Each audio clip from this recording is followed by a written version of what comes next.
We're xenophobic if we say, I don't want you here. We're xenophobic if we say, I don't want you here. Go back to Africa. Go back to Africa. Go back. Go back to Africa. Go back to Africa. Go back. And you trick me into being here. You trick me into believing that we are the same. But like, I know that we ain't, and I don't want you here. We're xenophobic if we say, I don't want you here. Go back to Africa. Go back to Africa. Go back. Go back to Africa. Go back to Africa. Go back. And you trick me into being here. You trick me into believing that we are the same. But like, I know that we ain't, and I don't want you here.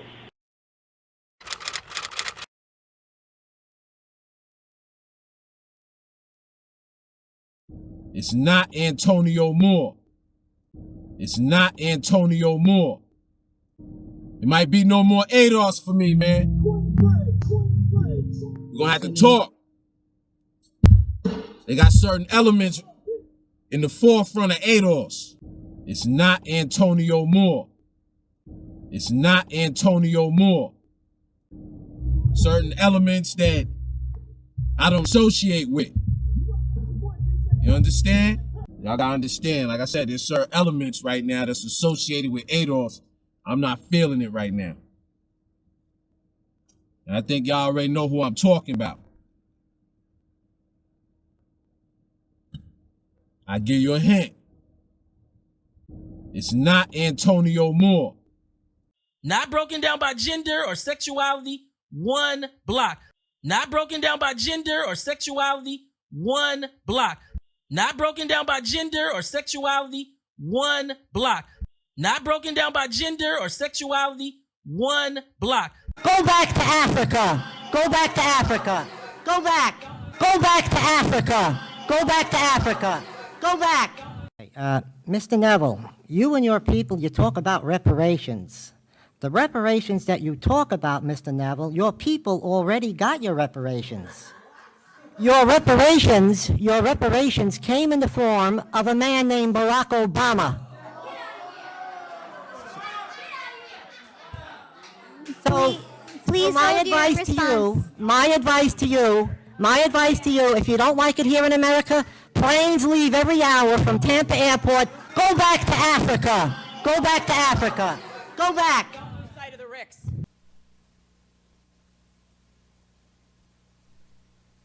Never settle for less than 5%, cause God better. Learn from Khalid, Ashwa, Kwesi, and Sa Netta. Oppressing, burning me, poison our infants in maternity. Niggas brainwashed, following crackers and fraternities. It's days of evil, niggas scared of their own people. Islam and Hebrew, it's still lies you gotta see through. The devils hunt you, never hide, nowhere to run to. We one with the earth, our penis rise when the sun do. It's knowledge missing, Imhotep, our first physician, our first astrologist, our first mason and archaeologist. Follow this, truth for oneself, Satan is fearing it. 2,300,000 stones to build the pyramids. White Caucasians, still in a hieroglyphic tracing. Protect my nation, become one with the constellation. Through dedication, shine like Sirius and Osiris. I kill for my people until my enemy in silence. They killed our fathers, stole our culture and our continent. See Sinetta, get truth from House of Consciousness. A 125, listen close, you gotta follow. We right across the street from the white man's Apollo. A couple. Any individual who calls a black person a couple, deal with them. Any individual who calls a black person a couple, deal with them. Do hereby call for that Kafir state president, Mr. Cyril Ramaphosa. Yes, I mean the Kafir. So who are you going to vote for? I'm going to vote for the DA. And Malema? Malema is a fucking Kafir. Any individual who calls a black person, a couple, deal with them. I'm not going to vote for fucking Kafirs. I've had enough of fucking Kafirs. Why? ANC Kafirs. DA is the best solution for me. EFF Kafirs, I cannot vote for them. Why must I vote for Kafirs? I'm a Kafir. Why must I vote for another fucking Kafir who can't do nothing for me? At least the DA is promising me something better. Good morning to everyone that's listening to me. I want to state quite candidly and straightforward. I, Kesinaya, Yes, Kesinaya, the CEO, founder, the creator of NEPHEW, the National Association Towards Violence, Crime and Abuse, do hereby call for that CAFA state president, Mr. Cyril Ramaphosa, yes, I mean the CAFA state president Cyril Ramaphosa, to be charged for frauding this nation. We make no apology about what the fighters did today against that store called H&M. All over South Africa, H&M stores are closed because they called our children baboons. So we are teaching them a lesson. I know that today or training because we are not going to allow anyone to use the color of our skin to humiliate us, to exclude us. We are black, we are proud, we are black, we are beautiful, we are black, and we are not ashamed of being black. H&M stores is just the beginning. Every shop that undermines black people must be attended to. It must be shut down, it must be closed. Any individual who calls a black person a kafir, deal with them. And you know how best you will deal with them. I can't pronounce it here. They must be attended to properly. And their pictures must be circulated after you have attended to them, so that others can see that if they don't stop this nonsense of racism, we are coming for them. Caesar. We are going to them individually, we are going to them collectively. The time to be scared of white people is over. So in this video that Boyce Watkins did, this man goes low. This man gets dirty. This man acts in an undignified manner by trying to out Yvette Carnell. And he essentially says that she's involved in a lesbian relationship with a white woman. And I just have one question for Boyce Watkins, and that question is this. How can you criticize anybody for being involved in an interracial relationship when your own daughter is married to a white man? Apparently, she wasn't listening to your lessons about black pride, your lessons about black love. She defied you by marrying a white man, but yet you have the audacity to criticize Yvette Carnell for her relationship choices, her alleged relationship choices. And also, I'll say this.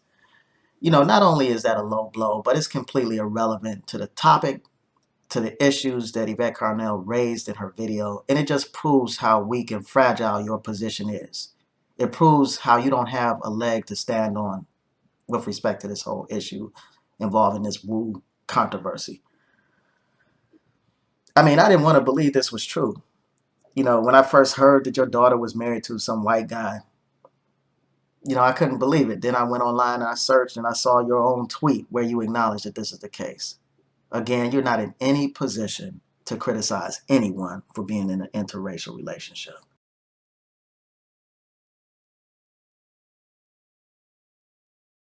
Nigeria to like descendants of slaves. You've done none of that. You don't want us there. But you expect us, you come here and tell us why like we're xenophobic if we say, I don't want you here. Go back to Africa. Go back to Africa. Go back.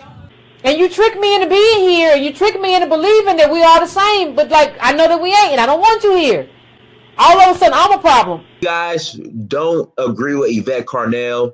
I don't agree with everything Yvette Carnell says either. I don't. But her tone talks, Tariq Nasheed, are spot on. This is it. This is the big one. Let's talk about it. I want people to understand. When I gave you a cheat sheet, I'm going to start expecting people to use it. I was very proud. There was a brother out there who said he broke it all the way down. Oh, I see what this is.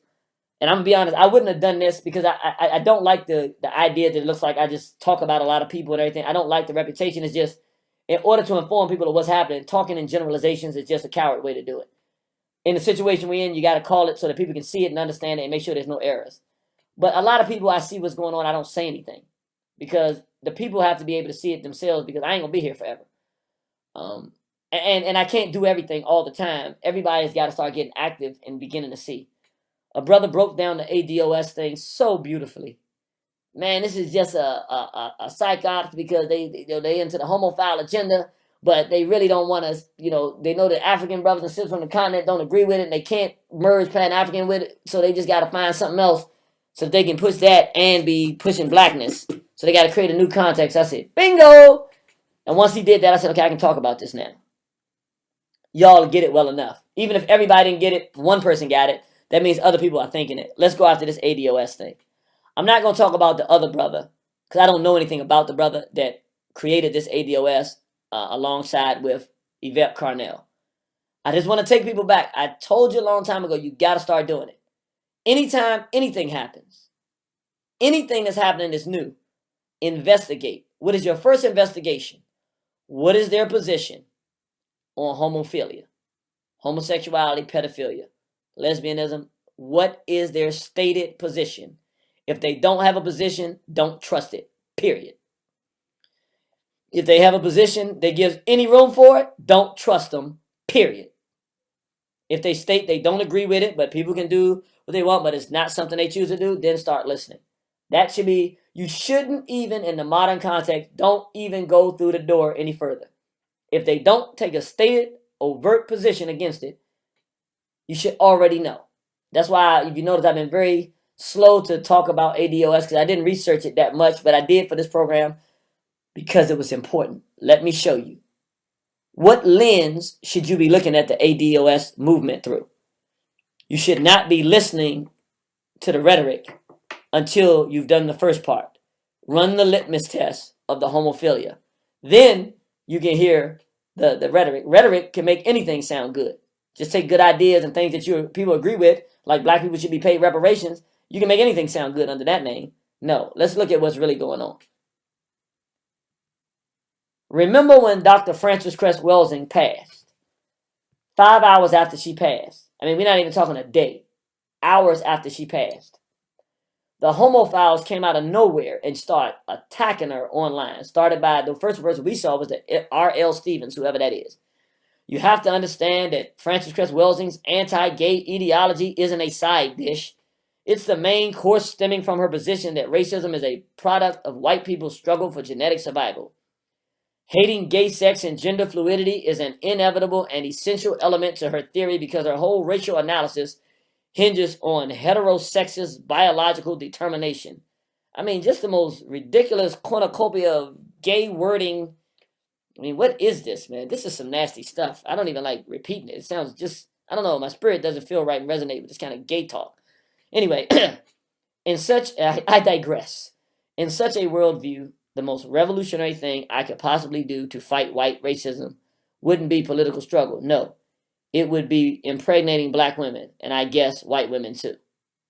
So this is just some weird homophile who says now that Dr. Welsing's not here, we're going to launch the assault. Of course, the homophile Mark Lamont Hill jumped in and rubber stamped this whole attack on Dr. Welsing, but not just that homophile. Here's Yvette Carnell coming out. May she rest in peace, but we owe it to ourselves to have an open and honest discussion about her legacy. So, somehow or another, and I don't do this. Like, there's a lot of homophiles or people who are involved in homosexuality, lesbians, homosexuals in our community. I don't bring it out until they start seriously pushing their agenda, and I believe it's necessary to let people know, look, that's why I told people about Obama. It wasn't that I was going to tell people about his personal life. It was that I need to let you know who you're dealing with to know why he's going to be pushing what he's be pushing. So I got to tell you who he is before he does it, so that at some point you'll wake up and see it. In her case, I thought most people can see what they're dealing with. It wasn't necessary. I didn't say much, but now, and it's not really what I'm talking about now, it's not targeted at her. I'm just bringing her up because she's relevant to the discussion. She's bringing up the ADOS thing. Now what we see, and I want people to really pay attention to this. Now we see, here she is jumping in with the homophiles, attacking Dr. Welsing, or supporting the attack on Dr. Welsing right after she passed, based on Dr. Welsing believing that a black man should be with a black woman, and not supporting the homophile misbehavior. So obviously we know there's some reason she's not on Dr. Weldon's side. Duh. So what do we know? We know that recently, this guy right here, who we told people is a problem, and that we asked everybody out there, make him take a position on homophilia. He's being extremely irresponsible in our community. What did we see happen? Well, let's take a look, because I can show you better than I can tell you, so I'm not doing gossip. This is not about gossip. I'll explain why this is important, and you'll understand why I'm even bringing it up. The same female that attacks Dr. Frances Cress Welsing. But how do we even know her name, and why did she get wide exposure? Because of Boyce Watkins. So Boyce Watkins really rubber stamps and endorses this female. And he knows her. We don't. He brings us to her, brings her to us and endorses her. We start listening to her. Then when things go wrong, we find out how much he really knows. Let's take a look. Again, it's not about gossip. I'm going to make a point. It's not about gossip. It's very relevant to this whole American descendants of slaves thing, that should we even be listening to any of this? I built Yvette. I built her whole platform. Breaking Brown was supported by what I did for many, many years. I gave her tens of thousands of dollars to help her out because she struggles financially. She always has. And I found it interesting that, that someone would say something about white capitalism when, last time I checked, her girlfriend was white, their significant other, her partner, whatever that person is called, so my thought was that, I didn't understand. I was honestly a little bit saddened and hurt that somebody that you did so much for, that wouldn't even have a platform if it wasn't for you, would feel so much venom towards you. I just never got it, and if you want to see what she has to say, feel free to go look her up. I'm not going to not mention her name just because I don't want to help her platform. I want to see everybody do well. If that's what you believe in, that's fine. But the area where we divide, where we parted ways, the relationship was kind of tested when she attacked Louis Farrakhan. When you use and then she used my YouTube channel to do it. She didn't do it on her YouTube channel. She did it on my YouTube channel. And my feeling was, like, why would you use my YouTube channel? I love Farrakhan, and I let you use my channel, even though people pay thousands of dollars to use my YouTube channel. I let her use it for free because I supported and respected her. I said, well, look, you don't agree with me, but I respect the voices of Black women, and I respect the idea of people making their own decision as to what they want to believe in. I'm not. So I sat with Minister Farrakhan, and I met with him over this, and I told him, I said, look, I don't agree with what she said, but my policy is freedom of speech. And that's what I stick by. I think that's the right thing to do. And it's her right as a woman to speak and say what she wants. And he said, I agree with you. He said, in fact, tell her to keep speaking. When Farrakhan spoke at Cal State Long Beach, and I was there on the stage with him, I remember being really offended by the fact that all these Black gay students decided that they wanted to protest his speech by standing up and walking out in the middle of his speech. And white folks put you up to this. And so a lot of times, when I see that language that comes from that very leftist, very communist mindset, it is very destructive toward Black people. It is very hateful toward Black men. Why would you do this? Like, it's one thing if somebody hurts you and, steals from you and then you hate them. But if somebody has helped you and you're upset or you disagree with them, I don't think that attacking it always makes sense. So anyway, long story short, the big part of the divide was already occurring, I think, over time, because I'm not into communist, leftist, socialist thinking. That's not going to help Black people. You have a lot of people that were influenced heavily, like in the civil rights movement. It started with civil rights and before, where the communists saw the civil rights movement as their chance to have influence in America by connecting with by basically connecting with the Dr. Kings and everybody else. They were like, look, we'll hook you up. We'll give you money. We'll pay for you to fly Black leaders out to a retreat so that all of you can have a big meeting. So they kind of ended up going in that direction. So now, this is pretty important. A few things came out of that. First, at the end, it's very interesting. He's using coded language, which is probably the smartest and most politically correct thing to do. They weren't communist, even if they were communists. Who is he talking about took control of the civil rights leadership and was controlling us financially? Small hats. So He's familiar with the small hat and the Zionism. It's clear here as he's talking. Okay. So that's very clear that he knows that whole thing about how the hats operate. And he has all of this information, which means he's heard, and even if he would argue that he hasn't, he's heard about this homophile assault on our people. Everybody else out there in this thing has heard, or enough people have. And if he isn't, ignorance of the law is no excuse. I personally have put too much information for free out there on multiple platforms for you to come across that is unacceptable to tell me. I won't accept that you don't know that homophilia is a problem, that it's a major political issue for African people, that it's dangerous for our people, and that the hats are behind it. Because you just broke down the hats and the civil rights. Well, you know, I know that coded language, the communists and the liberals, all of that spells small hat. That's deep state. We understand that. He understands it.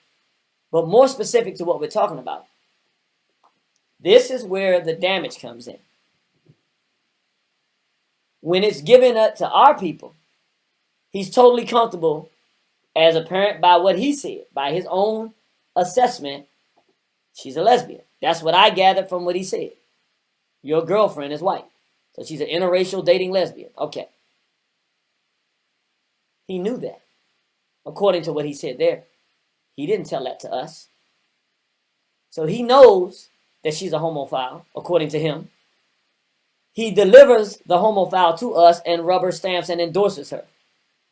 Is that not a rubber stamping of homophilia?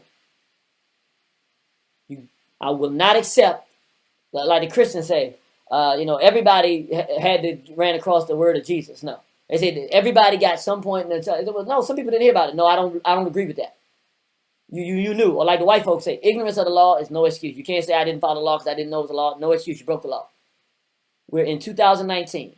If you're supporting and helping the homophile agenda, ignorance of it is no excuse. Do you have access to a computer? Do you have access to the internet? Then, and are you speaking to our people? Well, then you have access to our information. I know that he knows. I am sure of it. He chose to endorse a homophile and deliver her to us. Didn't tell us. Then when he has a problem with her, when she does, and I'm about to show you, I don't teach y'all these things for nothing. I don't know this stuff. When I find it out, I share it with you, not to have historical knowledge, but to understand, to have the knowledge, and for me to share the information as a teacher, but also so that when you see it, you'll be able to understand it, and you can avoid some of the mistakes, and we can avoid mistakes of the past. What is the mistake of the past that we've already discussed? You should understand.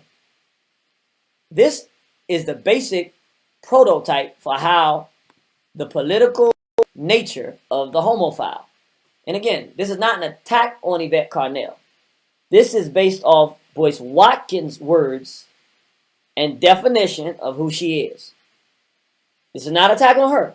According to Boyce Watkins, he was aware that she had a white girlfriend. So she's interracial, dating, lesbian. This is Boyce Watkins. I'm not even talking about her. I'm talking about him. If you know that, then why are you rubber stamping and bringing her to our people? And even if you are doing that, and we are in a political environment where we're fighting homophilia, should you not at least respect us enough to let us know that? So we say, well, she's involved in this. And what is your position? Well, maybe I don't agree with this, but I think she has some great political information. So now we're informed.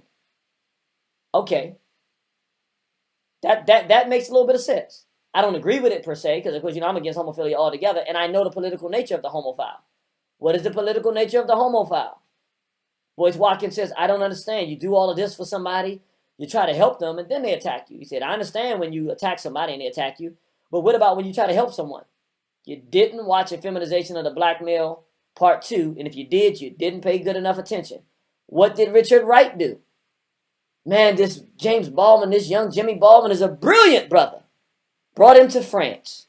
Used all of his leverage and power to get Jimmy Baldwin, James Baldwin, everywhere he could get this homophile. He gave him every endorsement he could give him.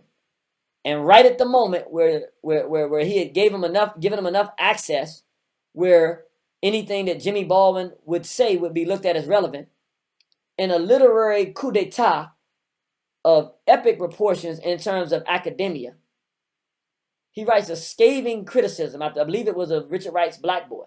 I believe it was.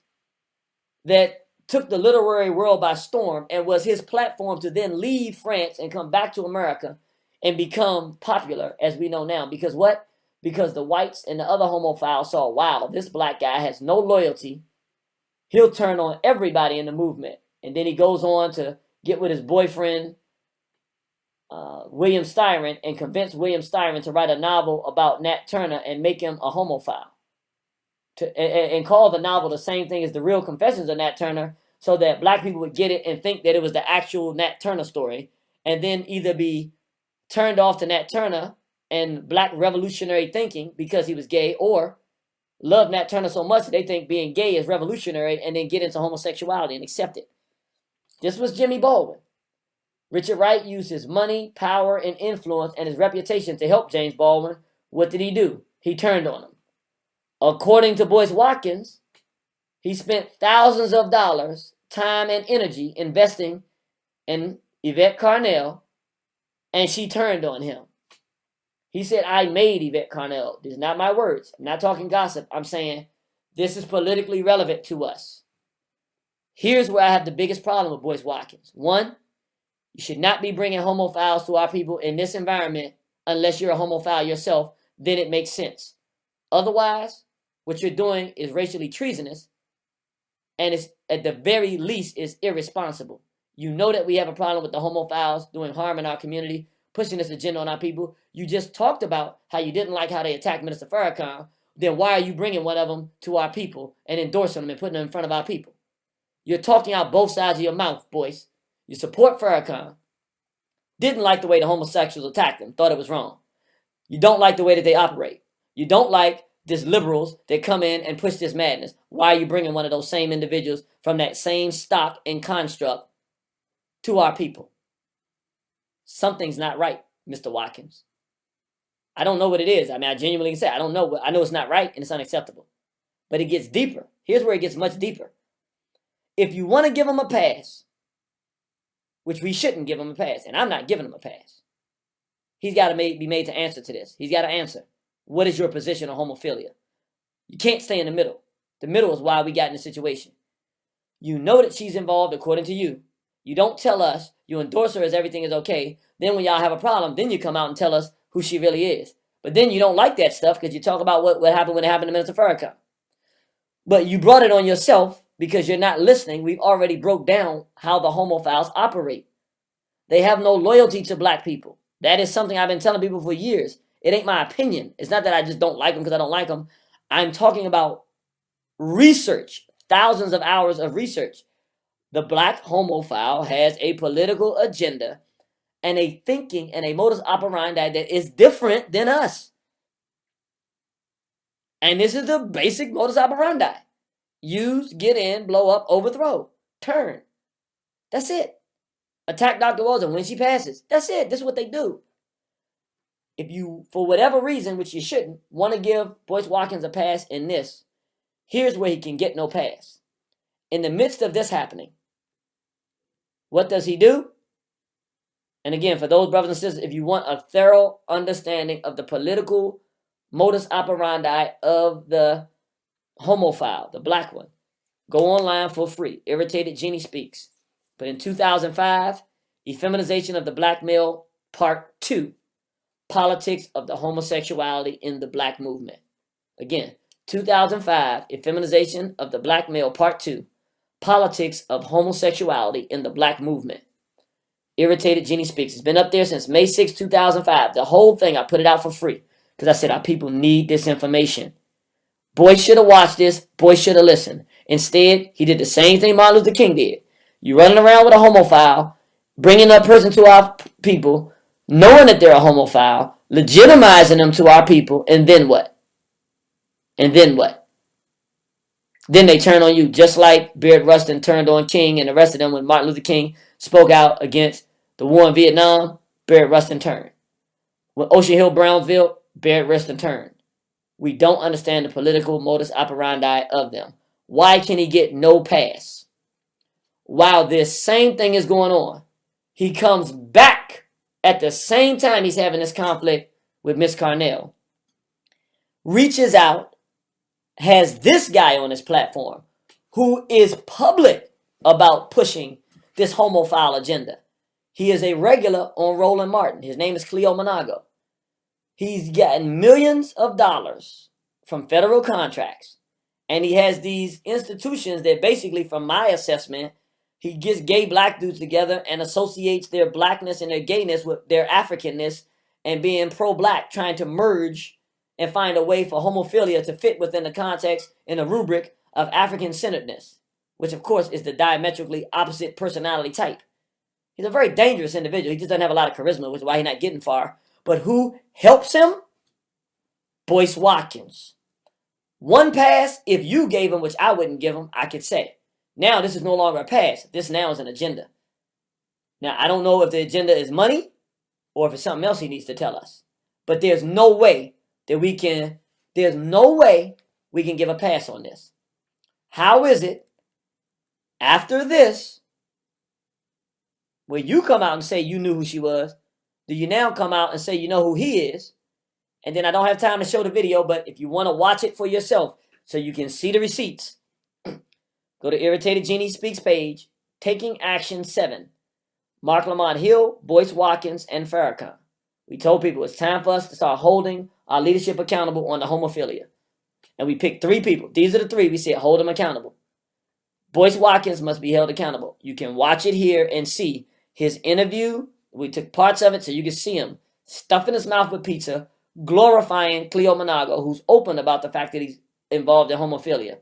The question is Boyce being irresponsible and doing this because it has some financial benefit, which is still harmful and detrimental to our people, or is there something Boyce needs to tell us?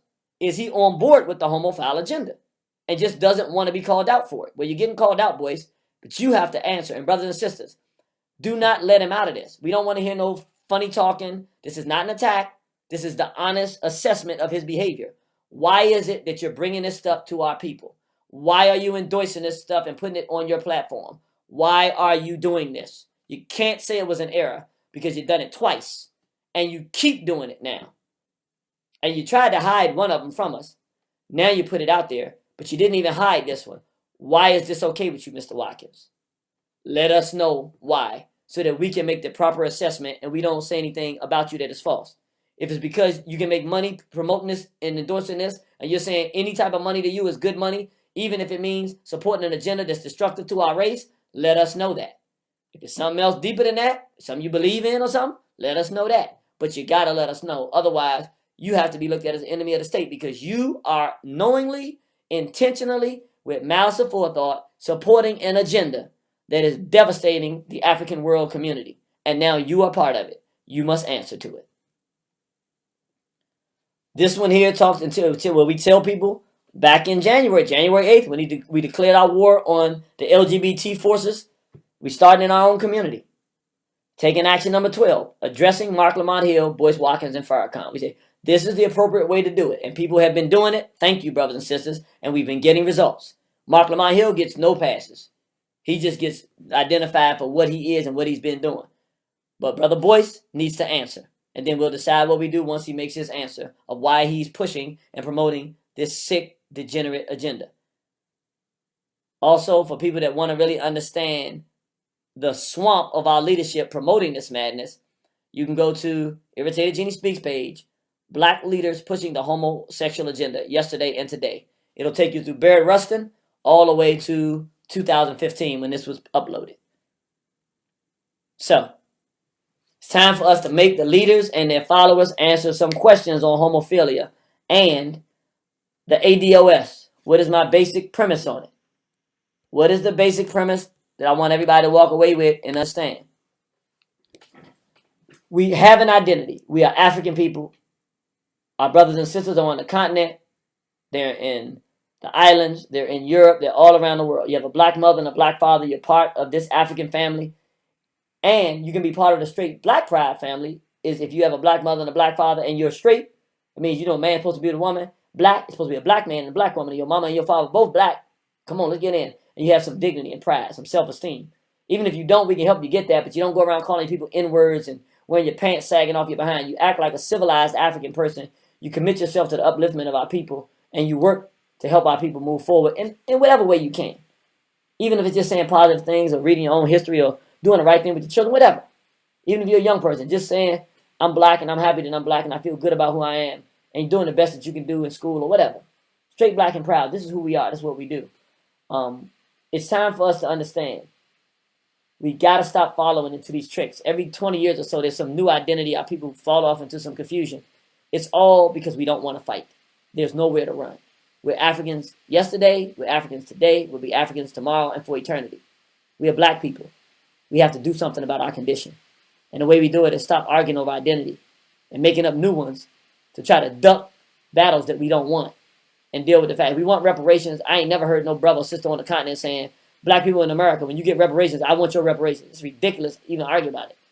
If anything, if you're going to make an argument that we need to determine who gets reparations, we should talk about the mulattoes. Not the ones that was raped during slavery. I wouldn't consider that a mulatto during slavery. That was just rape. But today, somebody with a white mother and a black parent today, you don't get no money. Now, talk about that. Didn't hear that talked about. Oh, the Africans from the continent, we got to make sure they don't get the money. I've never in my life to this moment ever heard an African from the continent saying, well, when black people in America get your reparations, even though we were on the continent and we didn't get brought over, we still should get some of that. I've never even heard him say that. I've never met a brother or sister from the continent that ridiculous. I've never heard him say that. So why would we even start to create an identity to protect ourselves, our brothers and sisters, from getting money that we ain't even got? Don't fall for this, brothers and sisters.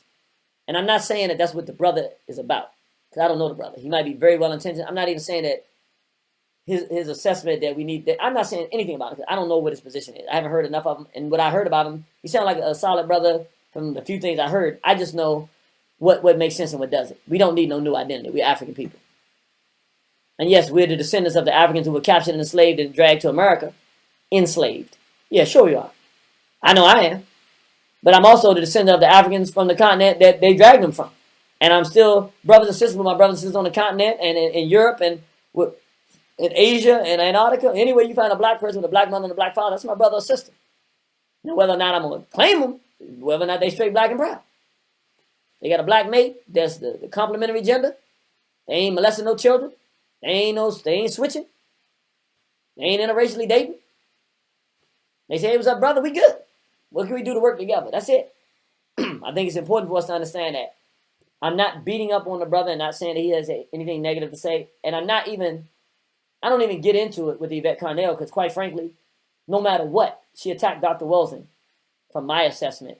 Any endorsement of what these homophiles were saying against her because she was against homophilia, any of that is unforgivable.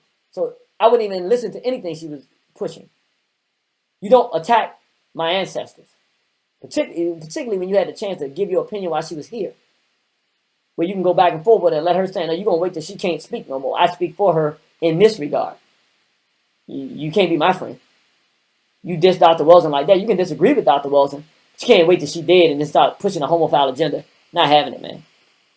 And Mr. Watkins, you shouldn't be bringing those people to our table and not apologizing to us for it. And then you now have to explain, why are you doing it? That's right. So let me just go ahead, because I think we finished the program now. We might end pretty. I told you I was going to get only sweet people into the studios. Her name is Saka, Ya Baby. Yes, she's an actress, a comedian, and a philanthropist. Philanthropy, at the moment, okay, first, mommy, you can now say what me. Amami Akunya said, like, I know we met so many months ago, or like a year or so ago on social media, but we never had the chance to actually meet. So it's been great actually getting to see you physically. Oh, that's awesome. But at the moment, philanthropy in India, I don't have an exact thing, but I'm an ambassador for the Ministry of Trade and Industry. Okay. We are trying to promote made in Ghana goods. And that's one thing that makes me kind of say philanthropy at the moment. Yeah.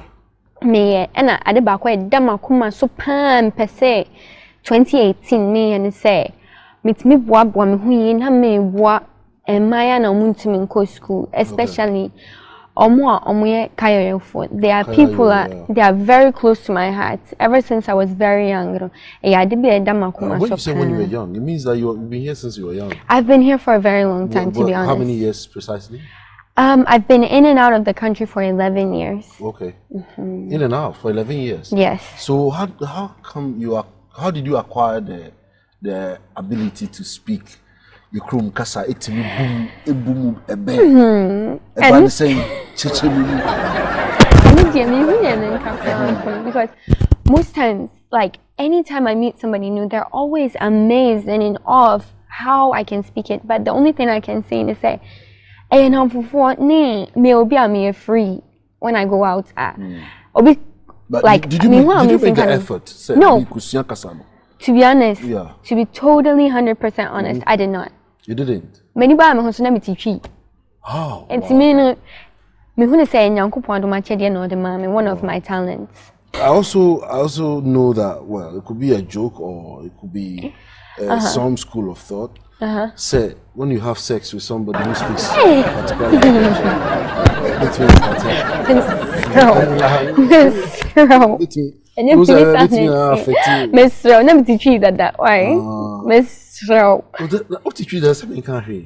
What are you implying? Mr. Neville, you and your people, you talk about reparations. The reparations that you talk about, Mr. Neville, your people already got your reparations. Your reparations came in the form of a man named Barack Obama. So, please my advice to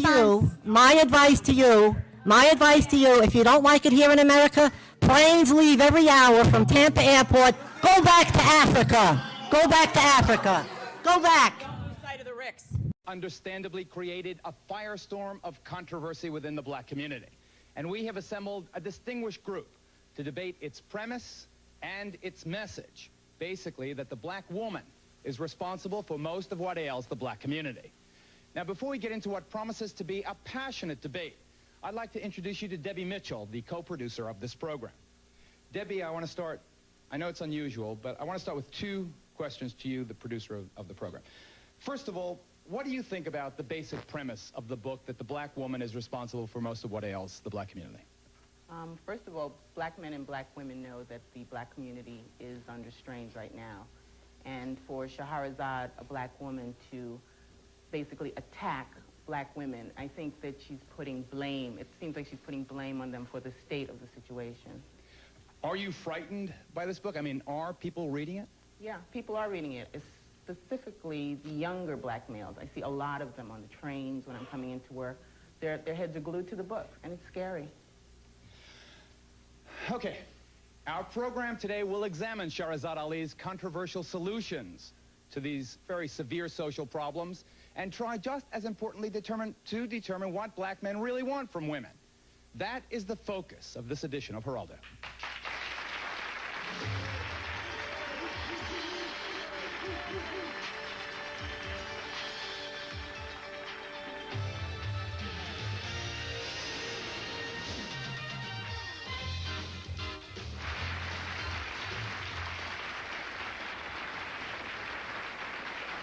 I think it's fair to say from our research that some people actually believe that this book will save black culture in the United States and help heal the rift between black men and women. Many others, I think it's also fair to say, think that it's potentially dangerous and harmful, especially to black women. Now, Sharahzad Ali is the author of one of the most talked about books in the community in recent history. And before we open our discussion up to debate, I want to begin, Sharahzad, just with you telling me why you wrote the book. Well, I wrote it because we are the missing link in our communities. We, black women. Is the only information the black man has not had. And we certainly represent the only group here in America who have never been examined for the root causes of our behavior. The white man has been examined, the white woman, and the black man, certainly. Now, first, let me say, Geraldo, that my position is that the black woman's disrespect and rebellion against the leadership and the authority of the black man is a direct cause of the breakdown in our family structure. I am not saying, wait a minute. Okay.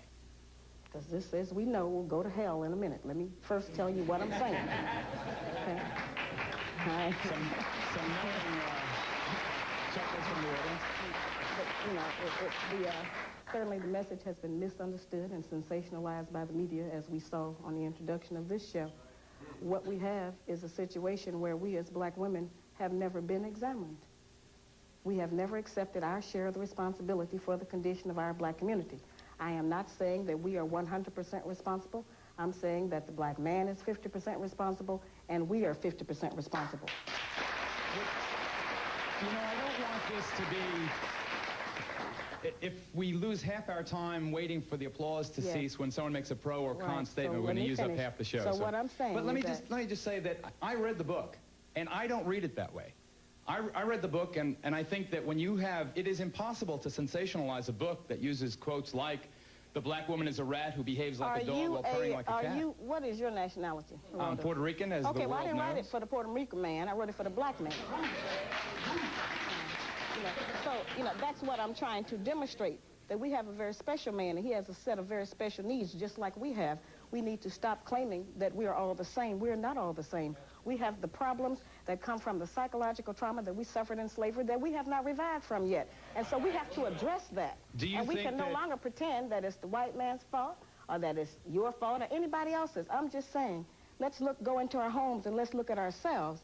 The only civilizations where we have ever been successful, and the black man didn't have a problem supporting us, being in charge of our homes and raising our children, until he was brought to this country and turned into a slave, and he lost his position in our home. Is it fair to say, Sharahzad, Ms. Ali, whichever you prefer, that you propose that the black man should be the superior figure in the family and the woman subordinate to the man? He is. We have just devalued the importance of his presence in our home. And you understand, while stating that flies directly in the face of all the women's movement, black and white and red and brown and yellow, has accomplished in 2 decades. We haven't, as black women, we talk about our political accomplishments, but politics means policy. And the only place we can implement any permanent policy is in our homes. May I ask you a more pragmatic question? Debbie Mitchell, our co-producer, indicates that on the subway to work, she sees young black men with their heads in the book reading it. It appears as if your self-published book is being widely read. Do you have any idea of how many books are out there and being read? Well, let's just say if it was a record, it would be platinum.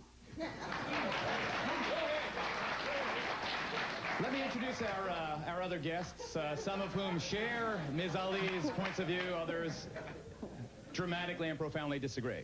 Sitting next to her is Salathiel Luster. He is the vice president of a group called BOND. That stands for the Brotherhood Organization of the New Destiny. It is a support group for men who believe that problems in the black community do indeed stem from black women's superior role in the family. Ariola Sinclair is a writer for the New York Amsterdam News, the most important publication, I think it's fair to say, in the African-American community, at least in this town. She has written extensively about her own personal and the public's reaction to this book. She claims the book may serve to further alienate black women from black men.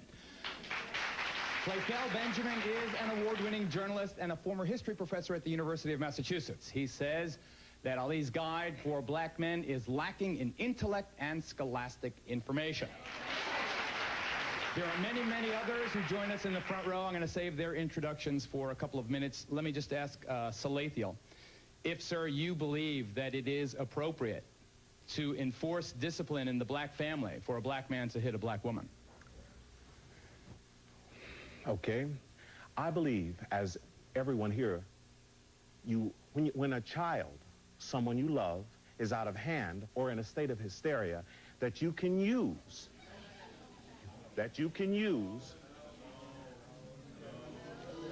reprimandation, that you can spank the child to awaken them, not to put them to sleep, and that also, please let me finish my point, and also that it must be done in a state of non-anger. It must be done from a point of self-control. It must be done from observing that this is necessary for the well-being of the human being. She doesn't say spanking, sir. She says smacking in the mouth very specifically. Have you ever seen a person in hysteria? Have you ever seen a person that has in such a psychotic state that it takes strike to bring them to reality. The pain is actually an awakening process. Quote, if she ignores the authority and superiority of the black man, there is a penalty. When she crosses this line and becomes viciously insulting, it is time for the black man to soundly slap her in the mouth. Go ahead, okay. Now, I think we are all here because I have tried to deliver a message to my people to help us with this healing process. Certainly, it's a very sensitive issue and one that all of us are affected by. We cannot deny that the black man is beating us. He's killing us. He's murdering us. He's stabbing us. He's doing horrible things to us every day that we live. Domestic violence in the black community is at an all-time high. I'm trying to put some direction and restriction upon a situation. Now, initially, I thought that black women were opposing to that one sentence out of that 204-page book because they were actually outraged. But I think it's a smokescreen, brother, and I think they're trying to make the sum total of the message in my book land on that one 5-minute text. Before we get to Abiola and Playfell, let me jump right to Dr. Napoleon Vaughn, who is a practicing psychologist who thinks that the ideas expressed in this book are not only inaccurate but possibly dangerous. Now, we have heard Ms. Ali, Dr. Vaughn, say that this one statement is being taken out of context. You, I believe, sir, feel it might lead to increased violence in the family. Is that not correct?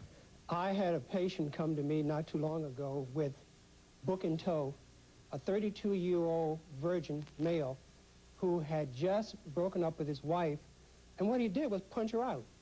This is how he thought that he should make love to her and that he should demand whatever she does.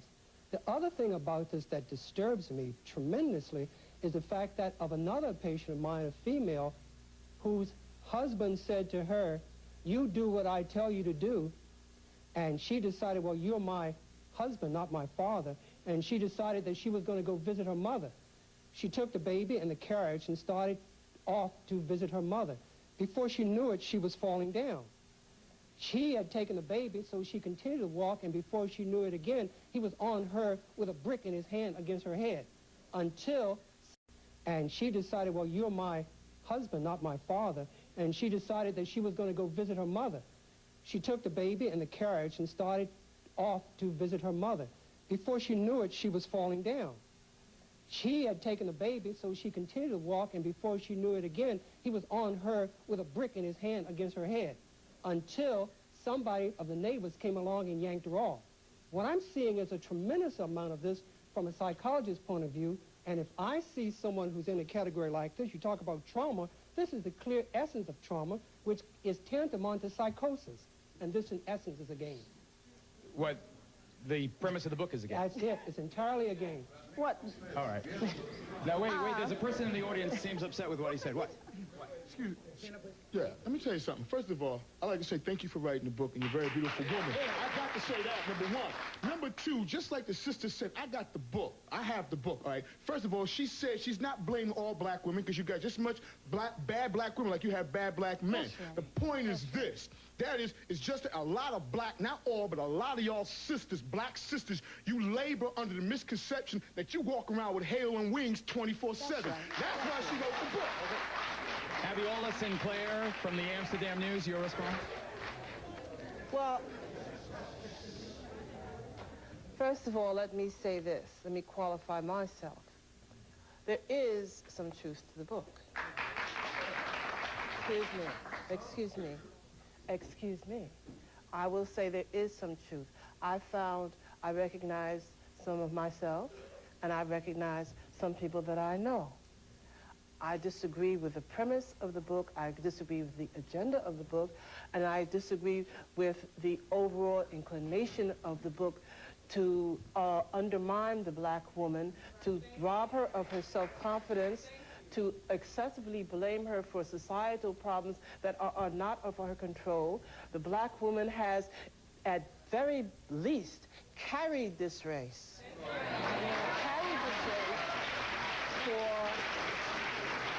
For several generations, and if she's stumbling and if she's falling now, it's because she's tired. And yes, she does need some help, but she needs the type of positive help and not no one to put their foot on her neck or on her head and tell them that he's the God and he's her ruler and he's her master and she must do as he says. Sharahzad? One of the reasons it's possible. One of the reasons it's possible for us to always fall back on that we are the so-called backbone of the black nation is because we have been provided with more benefits in this society than the black man. And so as a result of us being provided with those benefits and being set up to make it appear as if we are carrying our nation on, it's incorrect. There's not any doubt in any other nationality that the backbone of their nation is the men of their nation, except in the black community. There is, however, Sharahzad, it seems to me on my reading of the book, and I'm going to direct this again to Ariola just before I get to Playful, sorry.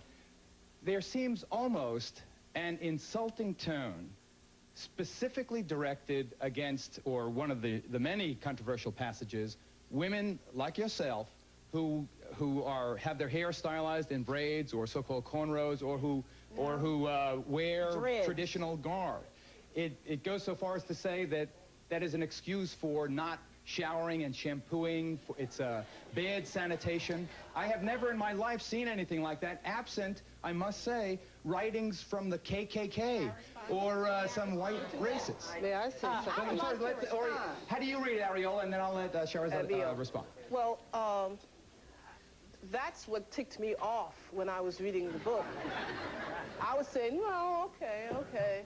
Till I got to that point. Then I said, what?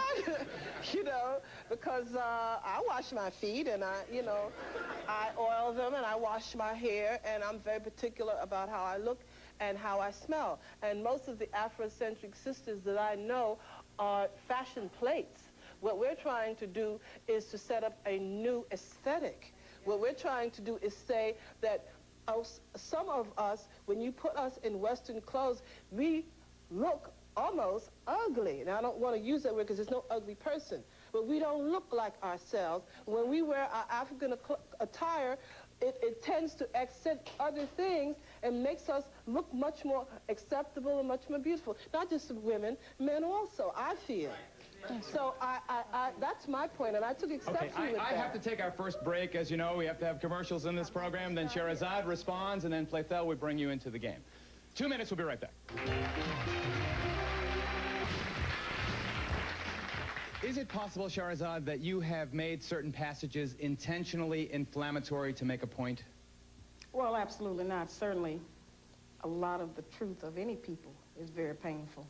As I said, this is in response to what Sister was saying. This is not the kind of book you need to rush home and try to read all in one night. You get overwhelmed. Read a little bit, put it down, and go back and try to read some more. The book is clearly our collective contribution as black women of everything we have learned from our slave history that impacts negatively on the relationships with our men. It's just everything that we do. Was it necessary to make that point about sanitation and odor? Well, let's go with the thing. The issue about the dreadlocks, which is what you're referring to, I'm sure, it started out certainly as being a very powerful point that a lot of women made, but that's just merely a medical fact. I studied the dreadlock under the microscope and found that no matter how much you washed it, it had parasites and mites in it, and the people's hair would come out and everything else. Now, if anybody want to do that, go check it. Playfel, do you want to try to deal with that? Listen, please. First of all, let me say, Geraldo, I get invited to these kind of shows all the time because I write a lot of controversial stuff, but I assiduously avoid these kind of programs for the simple reason that there's not really enough time in here to have any kind of measured discussion that I like to have. But nevertheless, the reason I came on here is because I have seen Miss Ali on several other programs. And I have her on tape, and I've watched them over and over again. I have read the book. And I would just like to say something from I'd like to speak from two perspectives. Miss Ali, from everything I have heard from her, wrote this book based upon her experiences and her conversations. As a scholar, when I look at this book, it has none of the attributes that we look for in a scholarly work. There's no scholarship and no what I can see as nothing of serious intellectual lasting value here. You understand? And I have two beautiful, smart daughters whom, if any man uses this book, hold on a minute, if any man uses the prescriptions in this book, it is a prescription for disaster. I will tell my daughters, if anybody ever smacked them in the mouth, come tell Daddy. I'll deal with it. See? I'll deal with it. I certainly agree with that last sentence. That's where I'm at. need to realize here. One of them is that we have a problem with behavior definition and interpretation. We look in the mirror and see ourselves as one way, and the black man looks at us and sees what's in my book. Now, the other thing is that our so-called educated class has failed us. Yes, they have. All right? Now, they have failed us because in all of their so-called scholarly studies and journals, none of them as a group have ever come up with something to put the agenda like this book has. Identify yourself and tell us why you agree. Yeah, my name is Saeed Saladin, and I agree with that 100%. And one of the things I would like to say is the reason why so many young people are reading that book, and a lot of y'all reading the book, is because it's not scholarly, it's right to the point. Now, I would like to also say, as it relates to violence, okay, my wife, ex-wife, was the first one to slap the living Star Wars out of me. All right? I'm laying down on the couch, and she slapped them Star Wars out of me. Now, she may have had a reason. Now, how was I to respond? How was I to respond? Should I respond the way I do another brother if he slapped me in my face? Should I use the closed fist, or should I have smacked her? Because I'm going to do something. What'd you do? The point that I'm not going to say. But the point, I'll say one thing. I walked around my house for about 1 hour. You know, but I would like to also say this is one thing. All right, let me just say that if I smack my wife, my bed would be burning. All right, I agree. Hurry up. One last principle. There's an old ancient feminist principle from the great mother principle, and they said that there was only two people in this world, a mother and her children. Now, if that is true, and one of the children is out of order, who do you blame? And I think it's an honor if I was a woman and all the blame was coming at me, as some of y'all say. I would take it as an honor because it shows my responsibility. Like if a building, not for Don't you think it's a bit of a cop-out that he doesn't tell us what he did after the woman hit him? Give it 2 minutes, we'll be right back.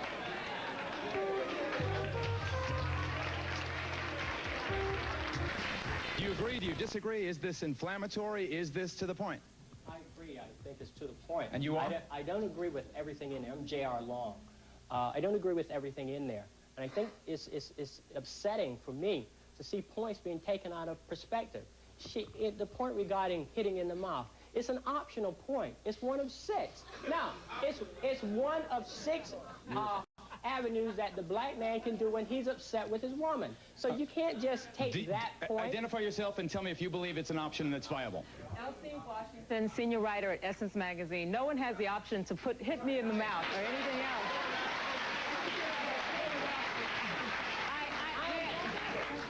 May I say, suggesting that someone has an option to hit you in the mouth, but not even a right, not even anything. No one at all. It was one of 6 points that the black man could take in his address. Now, that doesn't mean that he has to take it, but I'd like to say the doc decided a point that there is this progression of black I'd like women. To say, black men, my brothers, do not buy this book and think that you're going to use this as a blueprint for healing our nation. I'm not doing that. Talk to us. Don't read this book. Black men are not doing that. I think most of the problem is that most of the sisters has not read the book. Yeah, I think many have. Yes. I think many have. My name is It's Saito misguided. Rande, and I like to say thank you for writing the book. And with my encounters, experiences with women, I have not found most of what you have depicted, but I don't pre-conclude that it does not exist. And what I would like to say to you is that we are all victims of white supremacy in some shape, form, or fashion. And somehow, as we move toward the 21st century, dealing with conspiracies of AIDS and all the types of devices that are out there, we have to have a forum where we come together and talk out our differences. And we're not going to be able to solve this in this 1 hour. I believe that Sharahzad Ali specifically, if not exculpate, says enough of blaming whites. Let's deal with the problem ourselves. And I think in that sense... Wait, stand up and tell me, and identify yourself and tell me why you agree.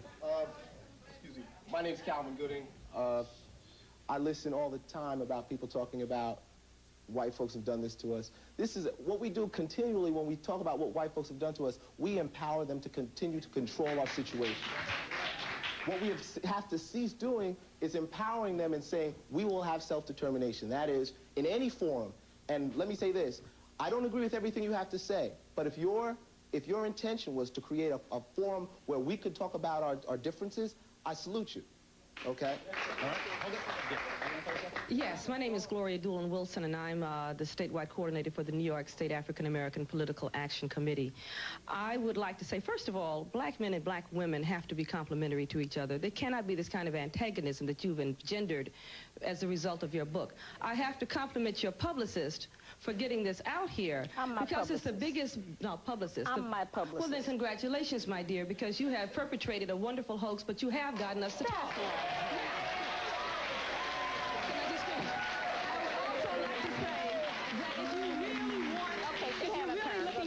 educate your mind and deal with black familyhood, can get the book by Hakeem Madhubuti. Black men are single and dangerous, and read it and apply it.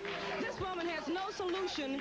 She has no solution, but she has antagonism, and that's why we're here. Go. Yeah. Hello, my name is Osei. I think one of the problems that's not being dealt with is a lot of personal venting, all right? That when we understand relationships grow out of families. The structure of the black family has changed, all right? One of the positive things about the book, if there are any positive things, is that the book opened up a forum. Because you have to understand, too, how can someone write a book, self-published, not promoted by any or major publishing company in New York, right? And made such a social impact that the educated class has not been able to do. Abiola, tell us how she has managed to do it.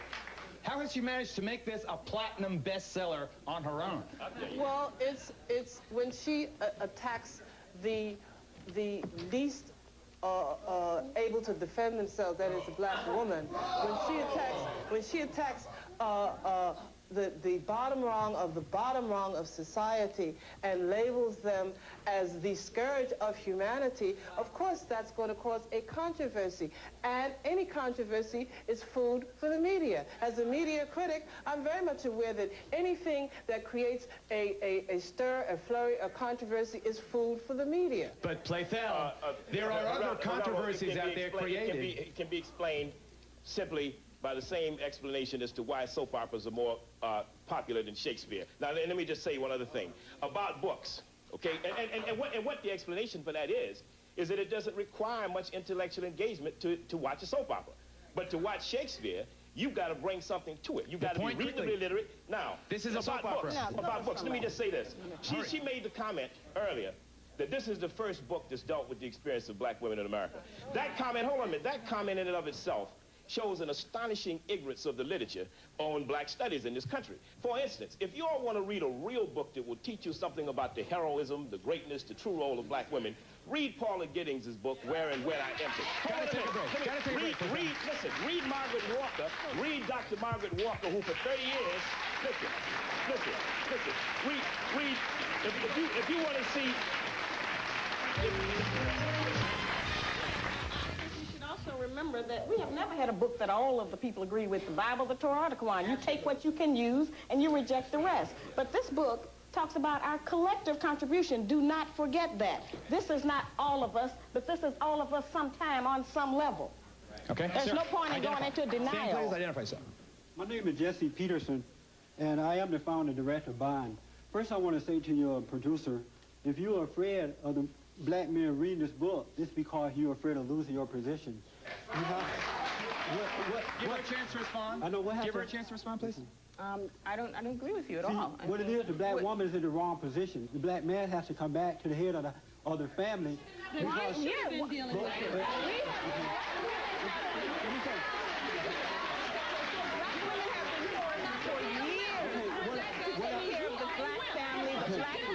We're not taking anything away from you. But what we're doing is, at Bond, we are understanding that because of that wrong position, the black woman is not able to handle that position. And that's why she's out of order. That's why she's so crazy. Yes. My name is Queen Esther, and I'm from the Hill myself in Brooklyn about healing the nation. Right now, we're in an emergency. We don't have time to fight with our family. We have to build a nation, love each other, and start building. We don't have time for hitting our family. We have to come to one unity right now. All we have time to do is love and build in the truth. We're in an emergency. Let me run over here. Sorry. All right. First of all, the black woman must realize that as the black nation, we were the first people on the planet and the first people to establish family life and our roles in the family structure. What we live today is totally alien to what we originally established as our roles. Is your point that the man has to be on top, the woman on bottom? Well, I heard women say that they can raise a family alone. If you can raise a family, if a woman can raise a family alone, then she has had the opportunity and has the opportunity today to correct the problem of the man and her male children. But she has been unsuccessful and will continue to be unsuccessful until she gets the problem in her mind. Stand please. Over here. Identify yourself. Hurry. My name is Dr. LaFrancis Rogers Rose, and I teach African American Studies, and I've been teaching a course on the black family for the last 15 years. And I would like the author to know that I have a book on strategies for resolving conflict in black male-female relationships that's been out since 1985. One of the things that I think is a problem is that we have to be analytical about what we do, and we have to be value-free about what we do. One of the problems with the book, with your book, is that there's a lot of sweeping generalizations, a lot of stereotypes. And stereotypes are half-truths. And half-truths is what has put us in the position that we're in now about our relationships. Hold it right there. I'm going to go to Sharahzad. Just one slight I have to get a response. No, Sharahzad, is it not true that your book does indeed contain what the previous speaker characterized as sweeping stereotypes? No, I don't think so. Absolutely. See, we're talking about a condition. We are talking about a condition of our people where we have been programmed with the wrong ideas, so all of us are doing many of the same things. And we're talking about a situation where our man has been judged on the wrong standards. Okay, okay, go. You're asking the wrong people about this. That's the right right. people to ask are not employed. They're in the armory. You need to ask the masses of black men who are unemployed in Bedford Avenue Armory in 125th. Your point being? Our point being that the black man, pardon me? The black man is in the armory. He is unemployed. You are an exception to the rule about this book. He is the criteria of judgment, not you. Stand up, please. Excuse me. My name is Yanla Van Zandt, and I am a Yoruba priestess and a cultural custodian. This is not our culture. This book is anti-cultural, anti-African, and anti-historical. Wait a minute. Because our ancestors have said that our key to our growth is love. This book contains no love. It doesn't encourage love. It doesn't support love. And it dismisses the most loving force on this earth, the African woman. Take a break. We'll be right back. What's this controversial book being examined? Thank you. I'd like to thank Ms. Halib for writing this great book, and I also like to say that the black... What's great about it? The greatness of it is it exposes the feeling of the black man, and ironically, it was written by a woman. And I also like to say that it's like the black woman is stepping on our bunion, and because we say our feet hurt, she's running around talking about, no, your feet don't hurt. I'm telling you that this is how the black man and the majority of the real black man feel, and God bless you. Hold it. Do you really believe that black women are responsible for the condition of black men? I feel the first person that ever slapped me in my face was my mother. But is that different in any other culture? No, well, see, I don't know about other cultures, Geraldo, with all due respect, but all I'm saying is that this is how we feel, and this is exactly the pain that we feel. It's not that we won't love the black woman. We just want them to know that this is how we feel, and it's not about we're going to alienate ourselves. Do you date white women? I have dated white women. I've dated white women. I've dated all sorts of women. Listen, I have dated all. But see, what black women don't realize is sometimes we're actually forced to date other women because of that situation.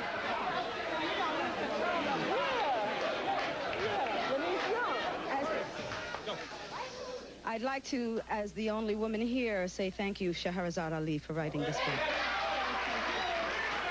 I'd also like to ask this audience to please calm down. Let's have some dignity. White America is watching. I'd also like to say this. Sharahzad Ali turned around and said that if the woman's out of this gaping hole comes all of this stuff, well, Orientals say the ruination of man comes from his mouth and wisdom comes from his heart. Only Sharahzad said it in a colloquial way for black men to understand. Thank you for being the catalyst that we need. I got a question for you. Quote from the book. To the black man, the black woman's problems represent a challenge and a responsibility. The challenge is to subdue her and put her in her rightful place, end quote, the book. You agree with that statement? Not only do I understand the context. Wait a minute, let me finish. Not only do I'm going to tell you, I'm not afraid of any of y'all. Not only do I understand the premise, the question, I agree. But you have to understand the relationships between us. Would you like your man to hit you in that hole? I would never put him in the position to hit me.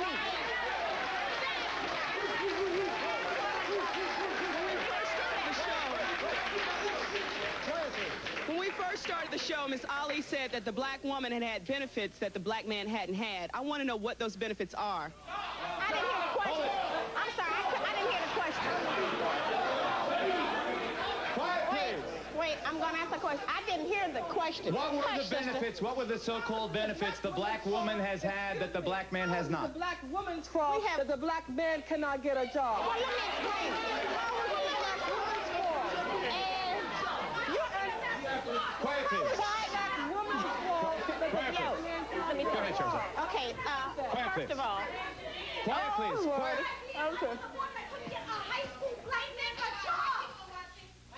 Okay.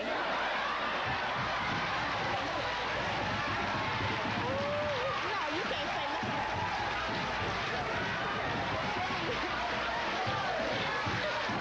Please. Quiet, please. Quiet, please. I want to answer the question. However, if we look at the situation of just what this book has done for literacy in the black community, the other thing is that if in any relationship when there's a breakdown, it's the responsibility of the man and the woman. So if you black women say you are not 50% responsible, what percentage do you accept and how does that behavior manifest? Can I take a break? Okay, listen, see, that's some confusion. God didn't make the white man, the white woman, the black woman, and then the black man. He made the black man first, and all of the other nationalities came from him. So that's impossible, brother, what you're talking about, the mother world and all of the mother God and all of that. That's no such thing. Get out of here with that. This book is very true. And black people know that this book is true, but what it is, young black man we're back there, embarrassed by it. And we need to go beyond the embarrassment of it to deal with it. Yes, sir. I want to represent a young black male in America that read the book. The book seems to be positive to me because it gives me a look into building a relationship with a female that'll help. Yeah. It gives a peep into some of the things that her mother has taught her that I'm not around. Some things I can see as negative in her makeup. I want to thank you for writing the book, and I would say that most of the people who are opposed to this book have not read it. If you read it and you understand us, if you understand our history, where we came from, and where we have to go, then you'll appreciate this book. Stand. Good, stand. Hurry. Sister Ali, you said Go, quick. You said that the black woman's intelligence is smaller, or her mind is smaller than the black man's, but yet you are a black woman and you're writing a book telling them about themselves and telling us about ourselves. That's all right. I'm a black woman. Well, wait a minute. Let me respond. What we have is a situation where I'm not working for me. I'm building all of these black people's career. If it wasn't for my book, wouldn't nobody know who none of these people were.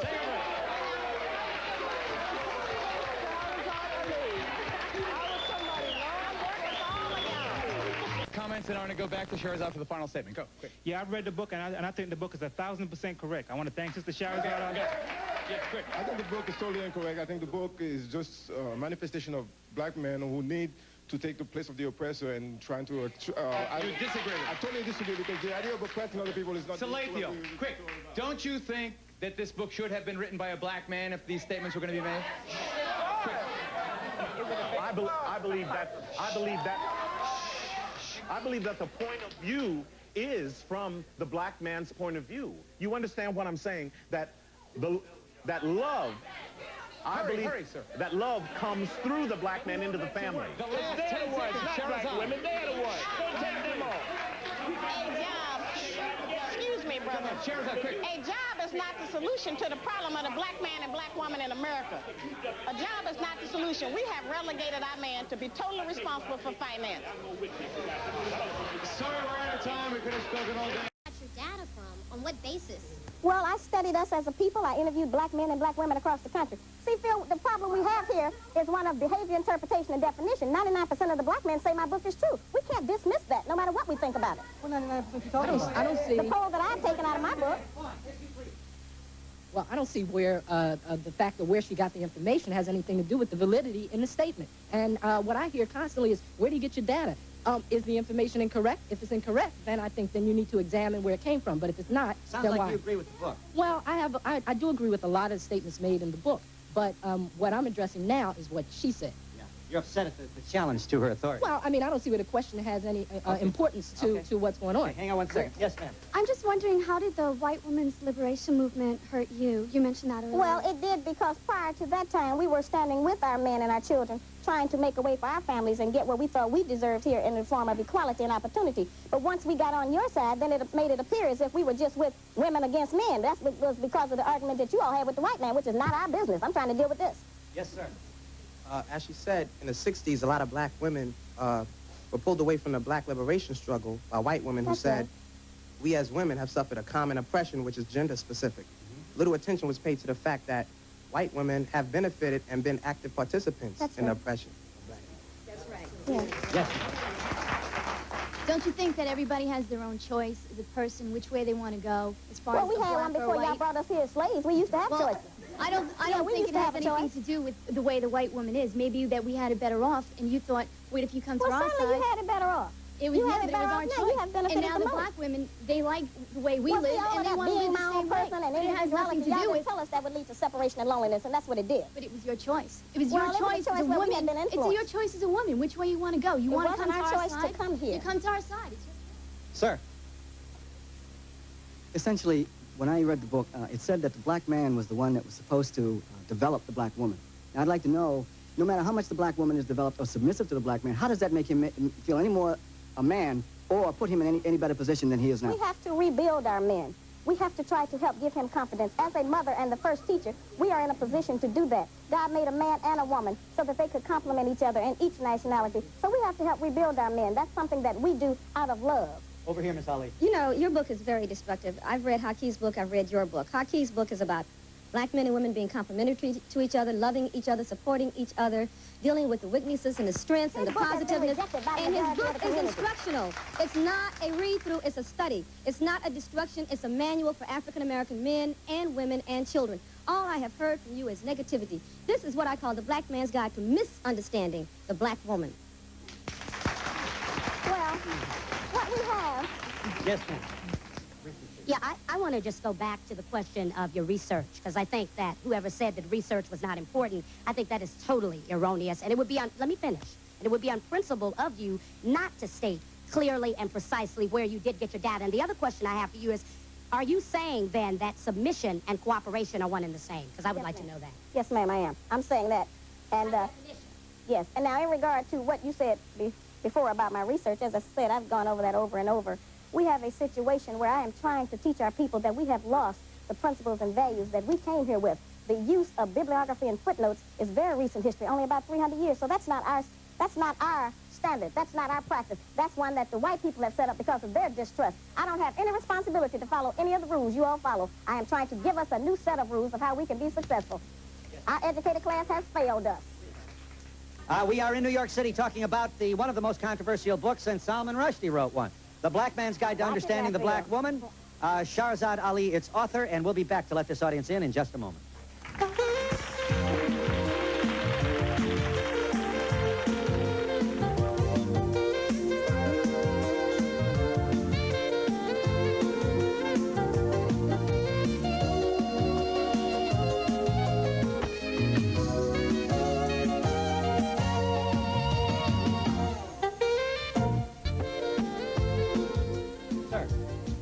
I'm from the Shrine of Ptah, and in the study of our ancient Nile Valley culture, which is the first culture established by African people, we find a system of complementary balance between the male and female.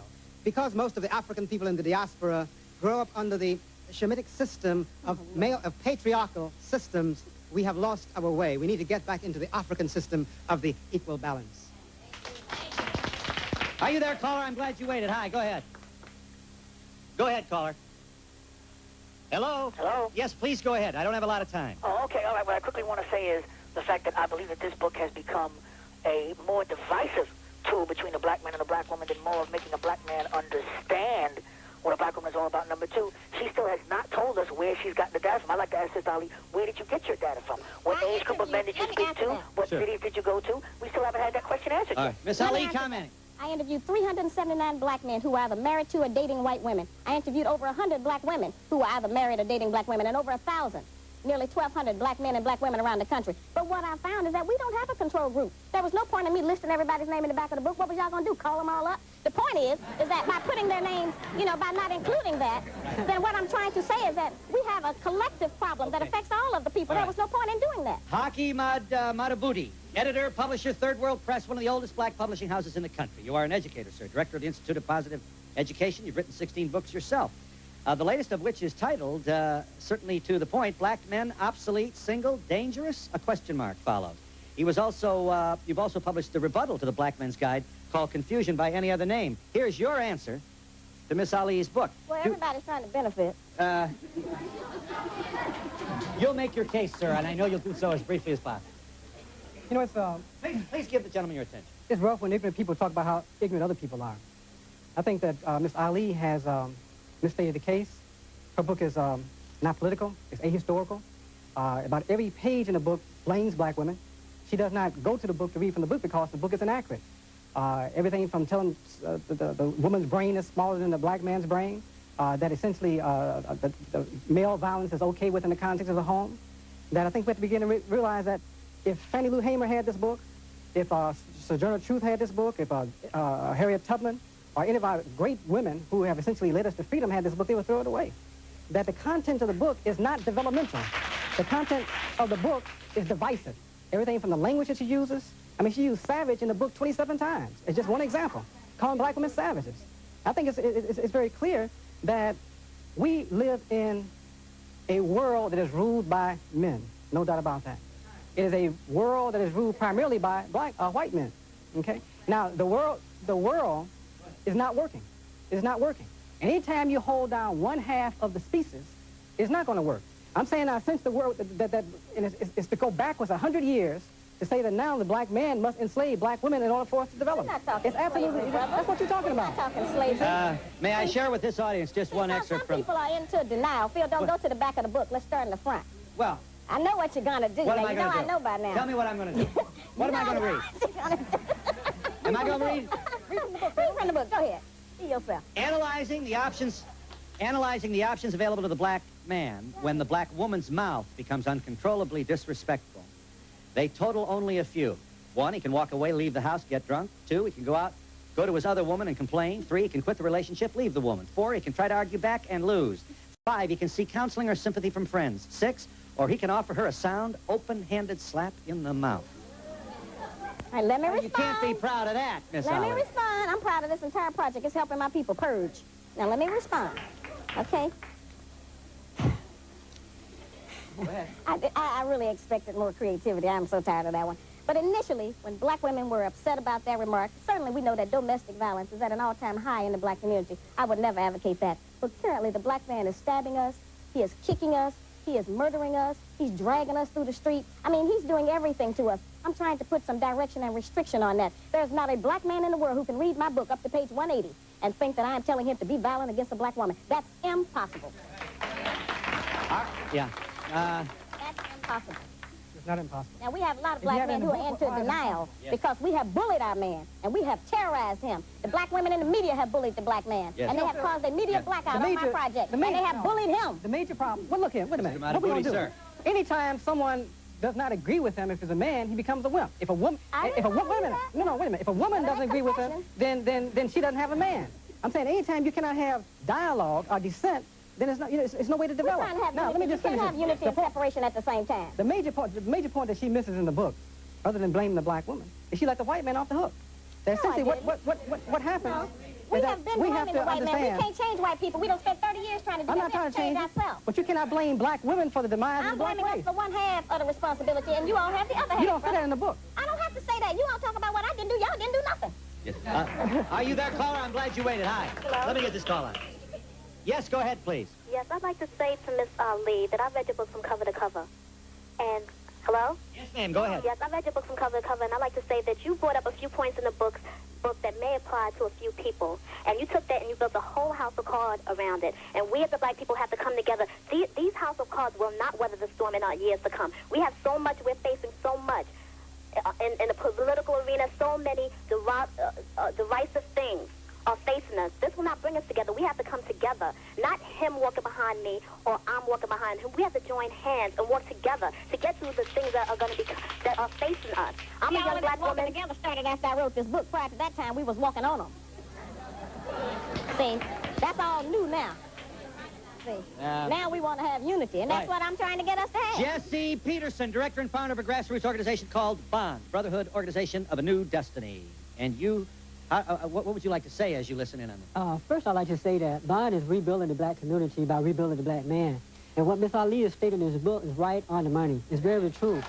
But what happened, the black man has failed, and because of that, the black woman has to take the responsibility of the black man, and she can't handle the responsibility. And what she has done, because of her weakness, she has destroyed her children because she's not able to handle the household. But what destroyed her children? Talk badly about their father? Talk badly about the father. Talk badly about the father. You don't have to be black for this to happen, but go ahead. I know, but this is what happened in the black community because if you look back at our history for a long ways back, the black man has not been the head of his household. Yes, sir. And so what Bond is doing is understanding how this woman that she speaks of in the book has destroyed the black man. What happened to his strength? What happened to his decision making? And we find that also what happened to white liberals, the way that they have separated the black woman, they're giving the black woman welfare, they're giving the black woman better opportunities for jobs. That's right. And so the black woman is on a throne feeling like she's better than the black man. That's right. And that's why the black community is failing. Because if the black woman look at this, it's going to have to say, you have to step down and let your black man, well, she don't have to do it, but the black man has to understand what's wrong with him and take that position back. So if there's a black family without a, let me just understand this, help the gray-haired guy here. If there's a black family without a father, you're not surprised. Who would want to come home to a house where she's talking like that and has that attitude toward him? And the children see this behavior and we pass it along from generation to generation. Verbal abuse has been recorded as being just as violent as physical abuse. Yes, it has. What you have to realize, Phil, it's out of order for a woman to be head of her family. And she just cannot deal with that. And so when the kids come home, because she knows that she can't handle it, she's angry already. And she's passing this down. So in return, it's causing conflict in the black man. And her daughters are growing up to believe that all black men are bums. You can look at feeding and clothing a child is not raising it. That's right. It takes more than that. We need the black man in our home because they provide guidance, direction, instruction, discipline, gratification, and fulfillment, which a lot of black women are pretending they don't even need no more. They run around trying to act like men. We'll be back in a moment.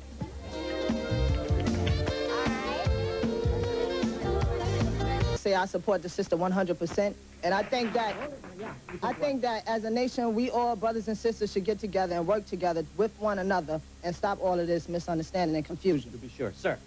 Right now, I feel that we as black people are talking, women and men, no matter what device was used to get us to talk, we are now talking as black man and black woman. Yes, ma'am. Yes, ma'am. Simply that Miss Ali speaks to education, she speaks to parenting, she speaks to attitudes, but she does not in any place here give steps, concepts, ideologies. You only attack the African-American woman for what she has not done. You do not give directions, you do not give sound advice. The purpose of the book was to describe our collective behavior of the negative patterns you have of behavior described your concept of collective and I behavior, could do it any way not I want the to, and that's why I did African-American it that woman's way. concept of collective behavior. Yes, ma'am. Thank you. Black men interpret this book differently from black women. We read it differently because we are different. Listen, I'm very upset, and I didn't want to get emotional about this, but I'm a mother, and I'm upset with this young man and yourself. You know, some of the statements you make in there, you're saying all the derogatory things we do. I have raised 2 boys by myself. My husband is dead.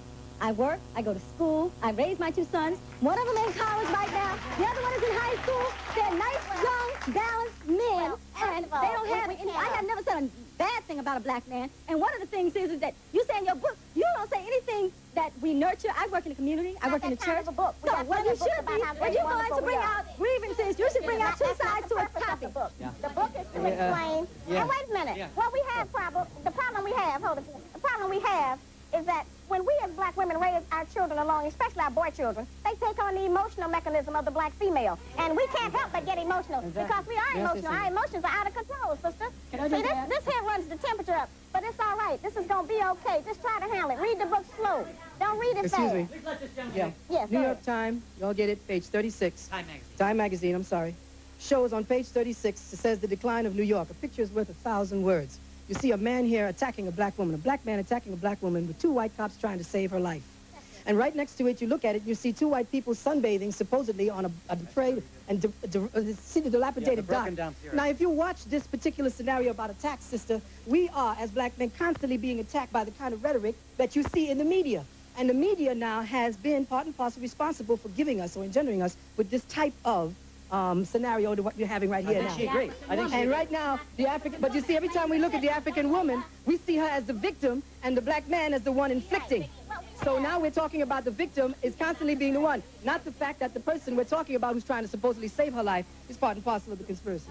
We have a situation where our men have always been. I'm a social worker from New Jersey, and I read the book, and I believe in the book personally and professionally. And I just want to say that I'm a black woman with a black man, and I am in agreement, and I am appalled that we are here today trying to discuss black men and black women relationship, and all you black women that are sitting here in opposition are not thinking about coming together. Well, it's hard to do that. Just stay with me for a second. Show him number 40. Show him number 40, Brian. Now, Ms. Ali, thanks you for the support of your book. We need monitors here. Disrespect the language the black woman uses to address the black man. Shut up, you don't know what you're talking about. You're such a mama's boy. You ain't nothing, and you ain't never gonna be nothing. You don't tell me what to do.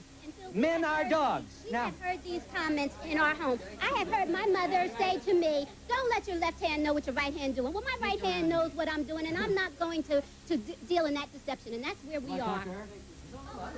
Yes, sir. You do? Yes, 100%. We got a problem here. For the women that does not apply to, it doesn't apply to. We got too many sisters here that this does apply to. Too many brothers here who read it. Our people have been de-Africanized. When you become de-Africanized, we didn't have this problem before we was dragged here. There's a reason why we're having it now. That's right. You understand? Get you in a second. Yes, sir. Yes, sir.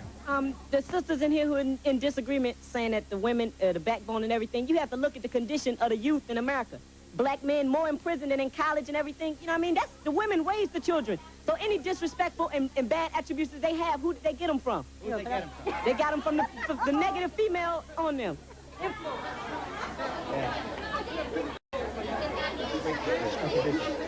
Please, please, please let this gentleman make his point. I'll get back here. Sir. I think one of the problems that we're having discussing this is a problem of balance. I grew up in a single-parent household with a very strong mother. And my mother was a young woman when I was growing up, and instead of going out and partying, it was disco days. She worked for 11 hours a day, and she kept us together. And I'm sorry, this is not a balanced picture that you're drawing here. I mean, black women, I'm sorry, I have nothing but respect and congratulations for them. The first woman in 500 years, the first black woman. Yeah. Wait a minute, this is important. Is it a balanced picture that I am the first black woman in 500 years to write a book in favor of the black man? Is that a balanced picture? You're not the first woman to do. You keep saying that you're the first woman, but the world didn't begin with you. You're just trying to make money off of black women, and it's not right. I want to talk about the Monet. They always want to talk about... See, I think you have to understand that we, as black women who are in disagreement with your book, we support what you're saying. We have a problem with the dehumanizing imagery in that book, and the fact that it denigrates so many of us. We didn't like the delivery. The verb wasn't in the right tense. I'm sorry. Yes, ma'am. Yeah. I'll get you in, I promise. I didn't read the book, but it seems to me... Thank you. Thank you. I didn't read the book, but it seems to me she is just trying to help all black women and black men. Well, wait. I'm not finished. So what I want to know is, I'd like to ask her and other black women and black men here. Yeah, it's as though somebody wrote a book saying all women with red hair are wretched. You know, that's the way some see this. Is it just working for a minute now? Though? Miss Ali? That's absolutely not true. First, it's a book telling us that all of this so-called political game, politics means policy, and the only place we can implement any permanent policy is in our homes. Yeah. And that's what I'm trying to remind black women to do. Yes. Yes, please, Jesse. That's Vivian Gardner's man. Please let him make his point. Well, Sir. one thing I want to speak about is the... Please give him your attention. One thing I want to speak about is the emotion of the black man. Yes. The black man is emotionally out of order, too, because of the black woman. We're not strong within ourselves. We have no sense of direction for ourselves. And this insecurity has been passed down to us from the black woman because the father has not been there for us. Here's what she'll tell the child when the black man is not present, according to Sharahzad Ali. Show him 43, Brian. Here's how you depict black women alone at home with the kids. Your father don't care nothing about you. I'm the one who loves you. That's when the man is not in the house with That's what the I'm child. saying. Yeah, if he right. wanted you here, he'd be with you. Your father's a bum. He ain't got no job. He ain't got no nothing. Mr. Peterson, among others, steps forward to say that once you expose a child of any sex to that kind of rhetoric in childhood, they will grow up to disrespect the gender of the person against whom it's directed. Disrespecting our men in front of our children, and usually it's based upon because he does not give us money. We can't raise a child with just money. You have to have some guidance and some direction from the father. We must return to parental coalition. It shouldn't have anything to do with money. We use our children as a weapon against our men, and if they don't give us money, we don't even let them see And it. you're saying in a large section of the black community, the black woman is emotionally beating up the male. It's Yes. just- Yes. We'll be back in just a minute.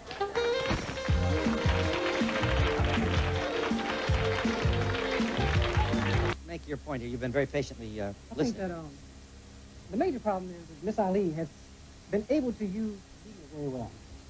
What she says here sounds logical, but it's not in the book. It is not in the book. Okay, tell us the difference, please. The major difference in the book is it's almost 200-page diatribe against black women. There's not even 10 pages in the book that says anything positive about black women. Now, on the other side, there are no answers to the problem. There are no answers.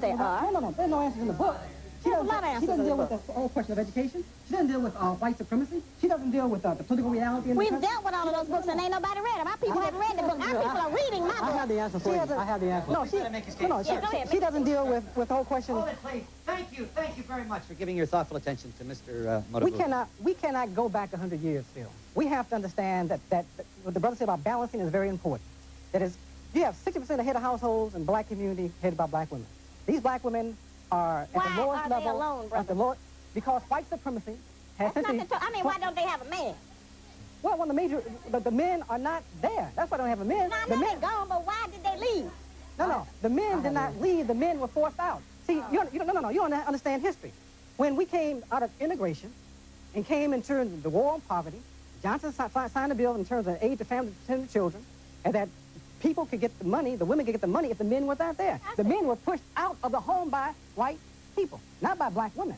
All right? Now, we must understand that this country has gone from, say, around 1900 to an agrarian-based, industrial-based economy to an economy today based upon services, information gathering, and new technology. White women came back into the economy in 1968, 1969, pushing black men out. An underground economy began to develop. The point I'm trying to make is that we cannot take a victim's view of our condition. And the victim blames the victim, rather than recognizing... That's white folk psychology. We're not dealing with that anymore, brother. The time is up for that. We're on another whole different program now. No, we're not into that anymore. I have the answer to our problem. What the black man gonna have to do is stop looking to the black woman for the answer. He's gonna have to look at himself and overcome that problem that he has, and then take charge of his home. Tell him what he hasn't known about us. This is so he'll know what he's dealing with. Is the caller there? Thank you for waiting.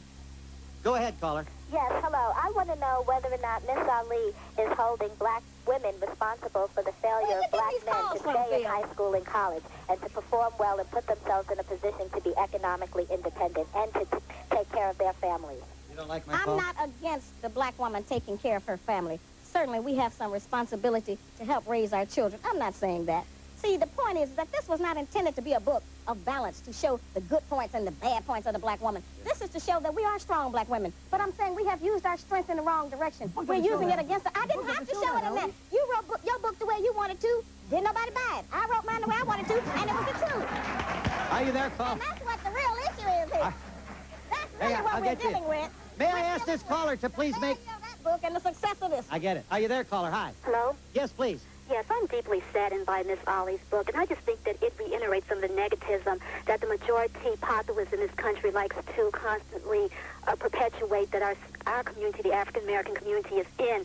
It's unfortunate that Miss Ali feels this way. I don't think it depicts the total African-American community and the way that it's existing today. I think that all of the people agree with the Bible, the Torah, and the Quran. Yeah. I think that it reiterates myths about the African-American community that is not true, and it's just unfortunate this book is getting so much attention in the media because, again, I think it's getting the attention because it projects the African-American community negatively. Hang on 1 second, please. Yes, ma'am. Please let this young woman make her case. I think that woman expresses a lot of what black women feel about the book, which is that the book expresses a lot of negativism about, but we practice a lot of negativism. It has to be faced. We have to face what we do in order to change what we do. People spend millions of dollars every year with psychiatrists who sit them on a couch or lay them on a couch so that they can come to grips with what they do and live in reality. That's what we have to do. We have to face it. I read the book from cover to cover. I agree. Yes, ma'am. Yes, ma'am. Please. Yes. Listen, now I have raised my children. I'm all through all this, but I've been reading the book, and I want to highly recommend it to black women, black men, and wait a minute. Because that's a fine, upstanding woman on that podium over there, and she does not come here to downtrod her race. You can believe it. Yes, sir. Hold it. Now. But see, one of the problems with the sister, the basis of her book, why she can't speak for all black women, because it's from a sectarian point of view, it's from an Islamic point of view. So, you mean as you know it now? Brother, get All out. right. Okay. That's called denial. Miss Ali, I agree with some of the stuff you're saying, but you're also saying that we are 50% and blame black women, right. and then white men are the other 50%. When are black men are going to take responsibility for what they're doing? And then the other point is, share your man. Say that. Yes, you did. Miss, yes, you did. Yes, Miss, you did too say it. You wrote a book about it. You did say it. I didn't read it. And you did say it. Can I finish, please? I got a break. We'll be back in a moment.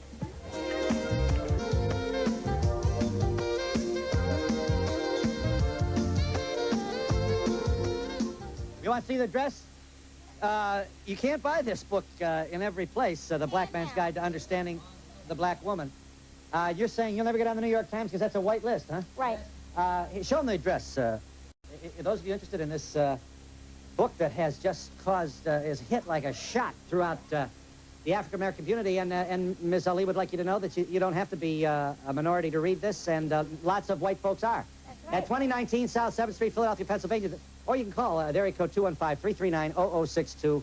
We're pleased to give you this opportunity to get a hold of this book, and you wanted to say.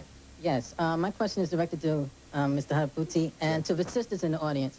I've read that some of us are in jail, some of us are on addictive substances, some of us prefer a homosexual lifestyle, some of us do not face up to our responsibilities. My question is to you, sir, and the sisters in the audience, what is wrong with the black sister if the sister's book is a fallacy? What is wrong with you all? As evidence of your children. I'd like to hear from the sisters in the audience what is wrong. You do not accept responsibility for 50% of the responsibility. What percentage do you accept, and how does it manifest? Exactly, from the sisters. What is wrong with you all? Yes. Is anything wrong with y'all? Yes. Let me explain something to you right now. We're all in the same boat. I was just telling that to this brother right here. If you row in two different directions, you're going to go in circles, all right? That's number one. Number two, nobody forces you to do anything that you don't want to do. If you take the line of least resistance, that's the direction in which you move. Now, the way in which it manifests in terms of what's happening here right now. What did we do wrong? What did we do wrong? What did we do wrong? What we did wrong was carrying your behind for the last 15 years. On top of that, I have a son. I have a son. My son is in acting. My son is going to college. My son is doing quite well. I have a daughter in grad school. I'm a single parent, okay? Now, you, as a black man, are as responsible for standing on your 2 feet as I am responsible. And how it's manifesting right now is in this midst of confusion that we're dealing with. Don't answer the question. No, I'm not cleaning anything up. I don't have to. Very good. You can see for yourself. Now, here we have an example, Phil. If we stay in here long enough, every black woman I mentioned in this book will stand up. Miss Ali, I truly hope that you make all of the money that you obviously want to make. Because this... Why is she back on the mic? Now she want to show. Get that mic from her. It seems to me... It seems... There's a lot of people who haven't spoken. It seems to me that you're behaving very much as the woman you described right this minute. But the real issue here is... I am a black woman raised in America, too.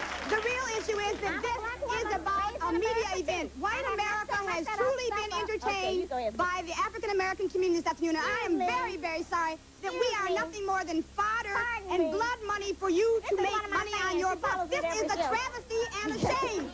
Yes. Let me get somebody who hasn't had a shot here. Come to my lectures. I'm doing them nationally and find out what I'm saying. Go ahead, brother. Sister Ali, yes, sir. I just want to tell you that sub means beneath and under, so it's very clever to say that it means to collaborate with. That's just not true.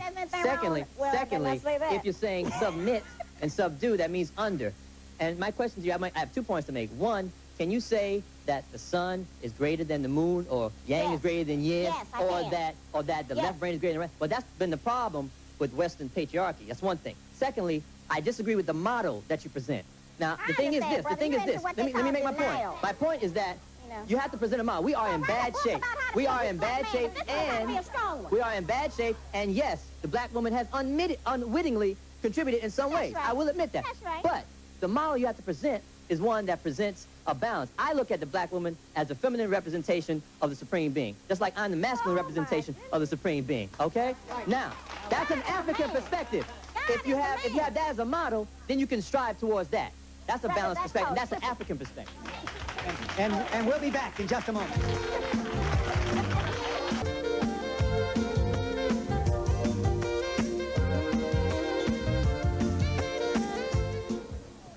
The book about which we speak, which has caused such a stir, is The Black Man's Guide to Understanding the Black Woman. I'll tell you what, Is it true you own bookstores and you're not selling it, Haki? We will not push anything that advocates the black violence against black women. Why did you push it at first? We didn't push it at first. I got checks that you signed, brother. Let me explain something, Phil. Yes, please. Last year, about 6,000 books were published. Miss Ali wrote me in the beginning of the year and asked me would I help push her book. All right? No, I wanted to let you know what I was doing. I had not read the book. Right. Okay? After I read the book, we pulled the book off the shelf primarily because of the advocating violence against black women, number one. And number two, 90% of the book is incorrect when you're talking about black women. Yeah, but you don't... Listen, if you're going to pull all the books off that are incorrect, you're going to have no shelves, nothing but shelves. Wait a minute. Look, wait a minute, Phil. No. If a white woman had wrote the book, if a black man had wrote the book, or if a white man had wrote the book, we wouldn't even be out here. They're not all right? qualified. It would be seen as racist, and the book would also be seen as a sexist book, too. Yes. Well, you know, it's a very... One other thing. This book has done something for literacy in the black community that no other book has ever done for us. It's got all the black people reading. All right. Black men obsolete, single, and dangerous with a question mark. Haki Madabuti's contribution to our dialogue here. Phil, can I say something? You should also know that we've got an answer. You're selling the answer to her book, but you're not selling her book. Right. Yeah. Here's the answer. Confusion by any other name. That's a good It's a title small for that, one. That's confusion. It's a small. Phil, your producer asked me why is the black community... The producer asked me why is the black community responding to this book in such matters. It's because we're embarrassed. We're being exposed. And we have to start dealing with it, overcome the embarrassment of it, and deal with it. And stop blaming other people. And we'll be back in a moment. You said these are new ideas. You're the first to do this. And therefore, what evidence can you give me that this will work and not drive us and our women further apart? You have to make that decision for yourself. When you hear the word, the noun Arab, what racial image comes into your mind? Is this the common image that you think of, or this? And do you think that's correct? Who is an Arab? Is an Arab a Semite? Where did they come from? Welcome to our topic today, New Arab, whence their real home. A pictorial evidence of the migrations of new peoples into Africa can further this study and find a lot of evidence from the University of Pennsylvania African Studies Center, the website shown here, and as well as authentic references from the internet, from books, from personal investigations, and also from merely observing and learning. And lastly, by asking the Creator and our ancestors to guide you in your studies to find who is an Arab. Here are three nouns that you rarely hear about concerning Arabs. Truth be known. Can you see here that these are Arabs, Iranian Marines, from Abdul Hussein Rezani. So these are the three nouns that you should always study and know and come to grasp them. Al-Arab, Al-Ariba. He is from Saudi Arabia, Kushites, of the oldest, purest civilization and bloodlines. Al-Arab, Al-Mutariba, mixed with the Southerners. That's the Al-Bashir that you have seen above there. Al-Arab, Al-Musta-Ariba. There is no Al-Arab Musta-Ariba here. These are of foreign origin or Arabized settlers. We shall show these people, we shall show these racial groups as we proceed. Our main thrust is to prove the origins and the authentic and original Arab. This is the areas that we are concerned with. But let us all know that there is no Middle East at all. It is a created zone, a created area, a created place created by Europe and by global powers for purposes that it is serving today. All of that is Africa. You can see the map we are showing of Africa here, and the great sacred river, the river Haapgi, so-called Nile. North Africa, now known as Middle East, consists of 22 so-called Arab countries. And by Arab, the definition is completely different from what is authentic and historical. These countries are Jordan, Palestine, Syria, Lebanon, Morocco, Mauritania, Algeria, Tunisia, Libya, Sudan, Somalia, Egypt, Saudi Arabia, Yemen, Oman, Qatar, Bahrain, Kuwait, the Comoros Islands, Iraq, Djibouti, and the United Arab Emirates, as well as Israel, include it there. Saudi Bedouin man is the authentic one. Why Arabs were called the blacks? Early Middle Eastern and colonialist descriptions of tribes of Arabia, north at the time, during the time of the Prophet in the 14th century, they said the Arabs take pride in their black complexion. Al-Jahiz, 9th century. This is 9th century. So things have changed by now. Now we also go to the other grammarian.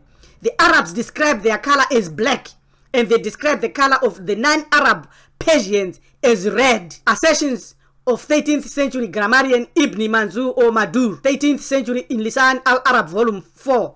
He was born in Tunis, northern Egypt. So that's clear. That sets the scholarly foundation. No one on earth, no one today can come up and dispute this. This is a known fact. They will either be silent about it, or they will either be jumpy on it, and they will either start to call names. We have not called any names here to describe what the 9th century writers say, and also what the 14th century writers say, that the Arabs took pride in their black complexion. We have described the 3 nouns that describes the Arab. The original authentic Arab is a Bantu, is an African. Now, is this true? Who is authentic? Let's be practical here. Men will lie, movies will lie, Hollywood will lie, but the walls will not lie. This is the Arab. Straightforward, our ancestors left the marks. All this is entertainment. It's movies. It's not authentic. These are not either Hebrews, are not either Arabs. They are not even Africans. You can see who they are. Here is the Arab. Here is the African. Here is the Hebrew. Here is the authentic Muntu, authentic Bantu. This is the authentic Buddha. No two ways about that. There is no other Buddha before this. This is Buddha Gautama Kutama. There is a place named after him in Zimbabwe, Buddha. Right? And this is after the mulatto have come in. And this is way after. This is what we think now when you see the Buddha. How color has changed. How pictures have changed. But the authentic picture is this. This is what should float in your mind when you hear about this. So Al-Arab Al-Ariba is shown here. This is a young woman and her child, Jeddah, in Saudi Arabia in 1918.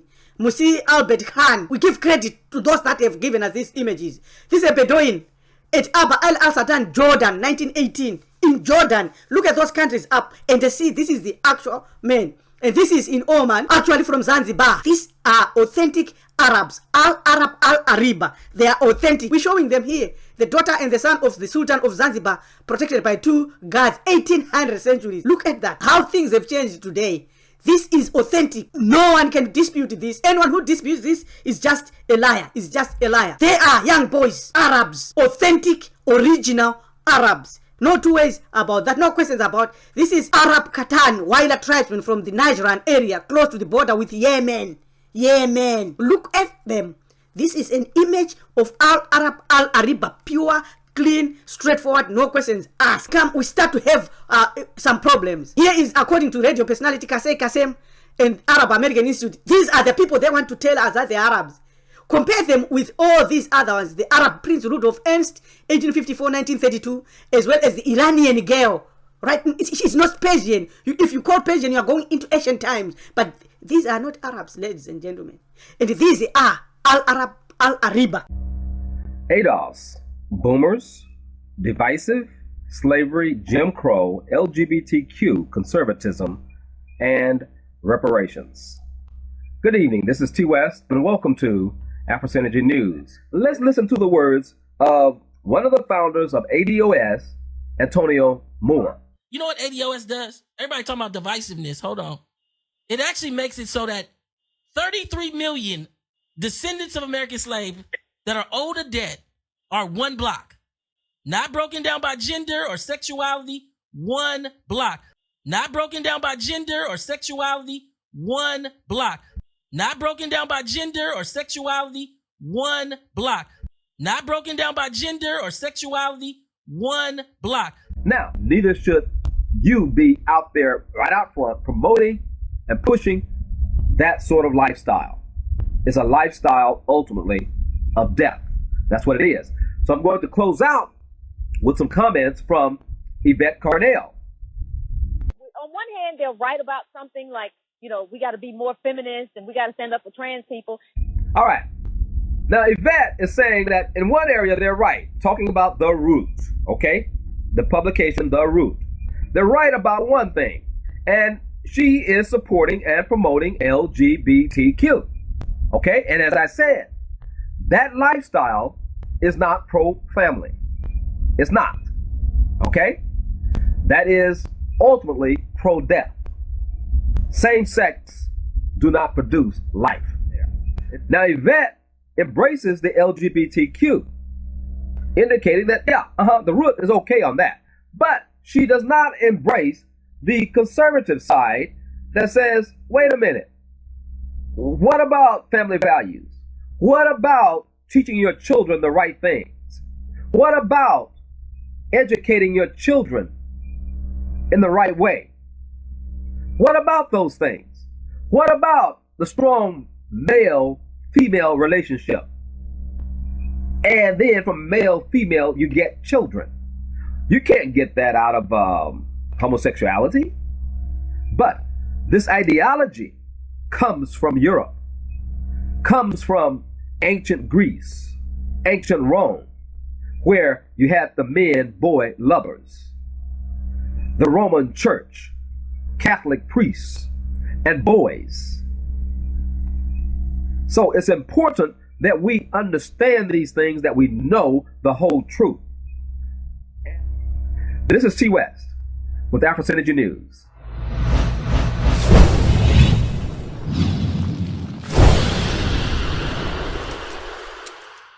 Not broken down by gender or sexuality, one block.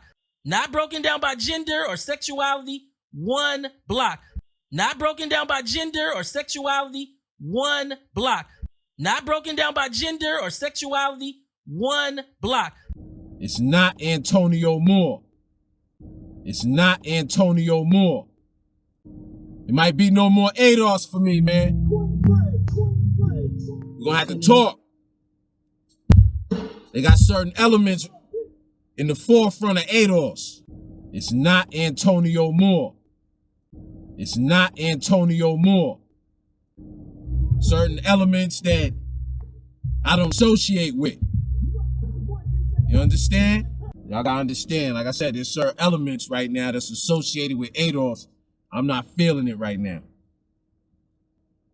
And I think y'all already know who I'm talking about. I give you a hint.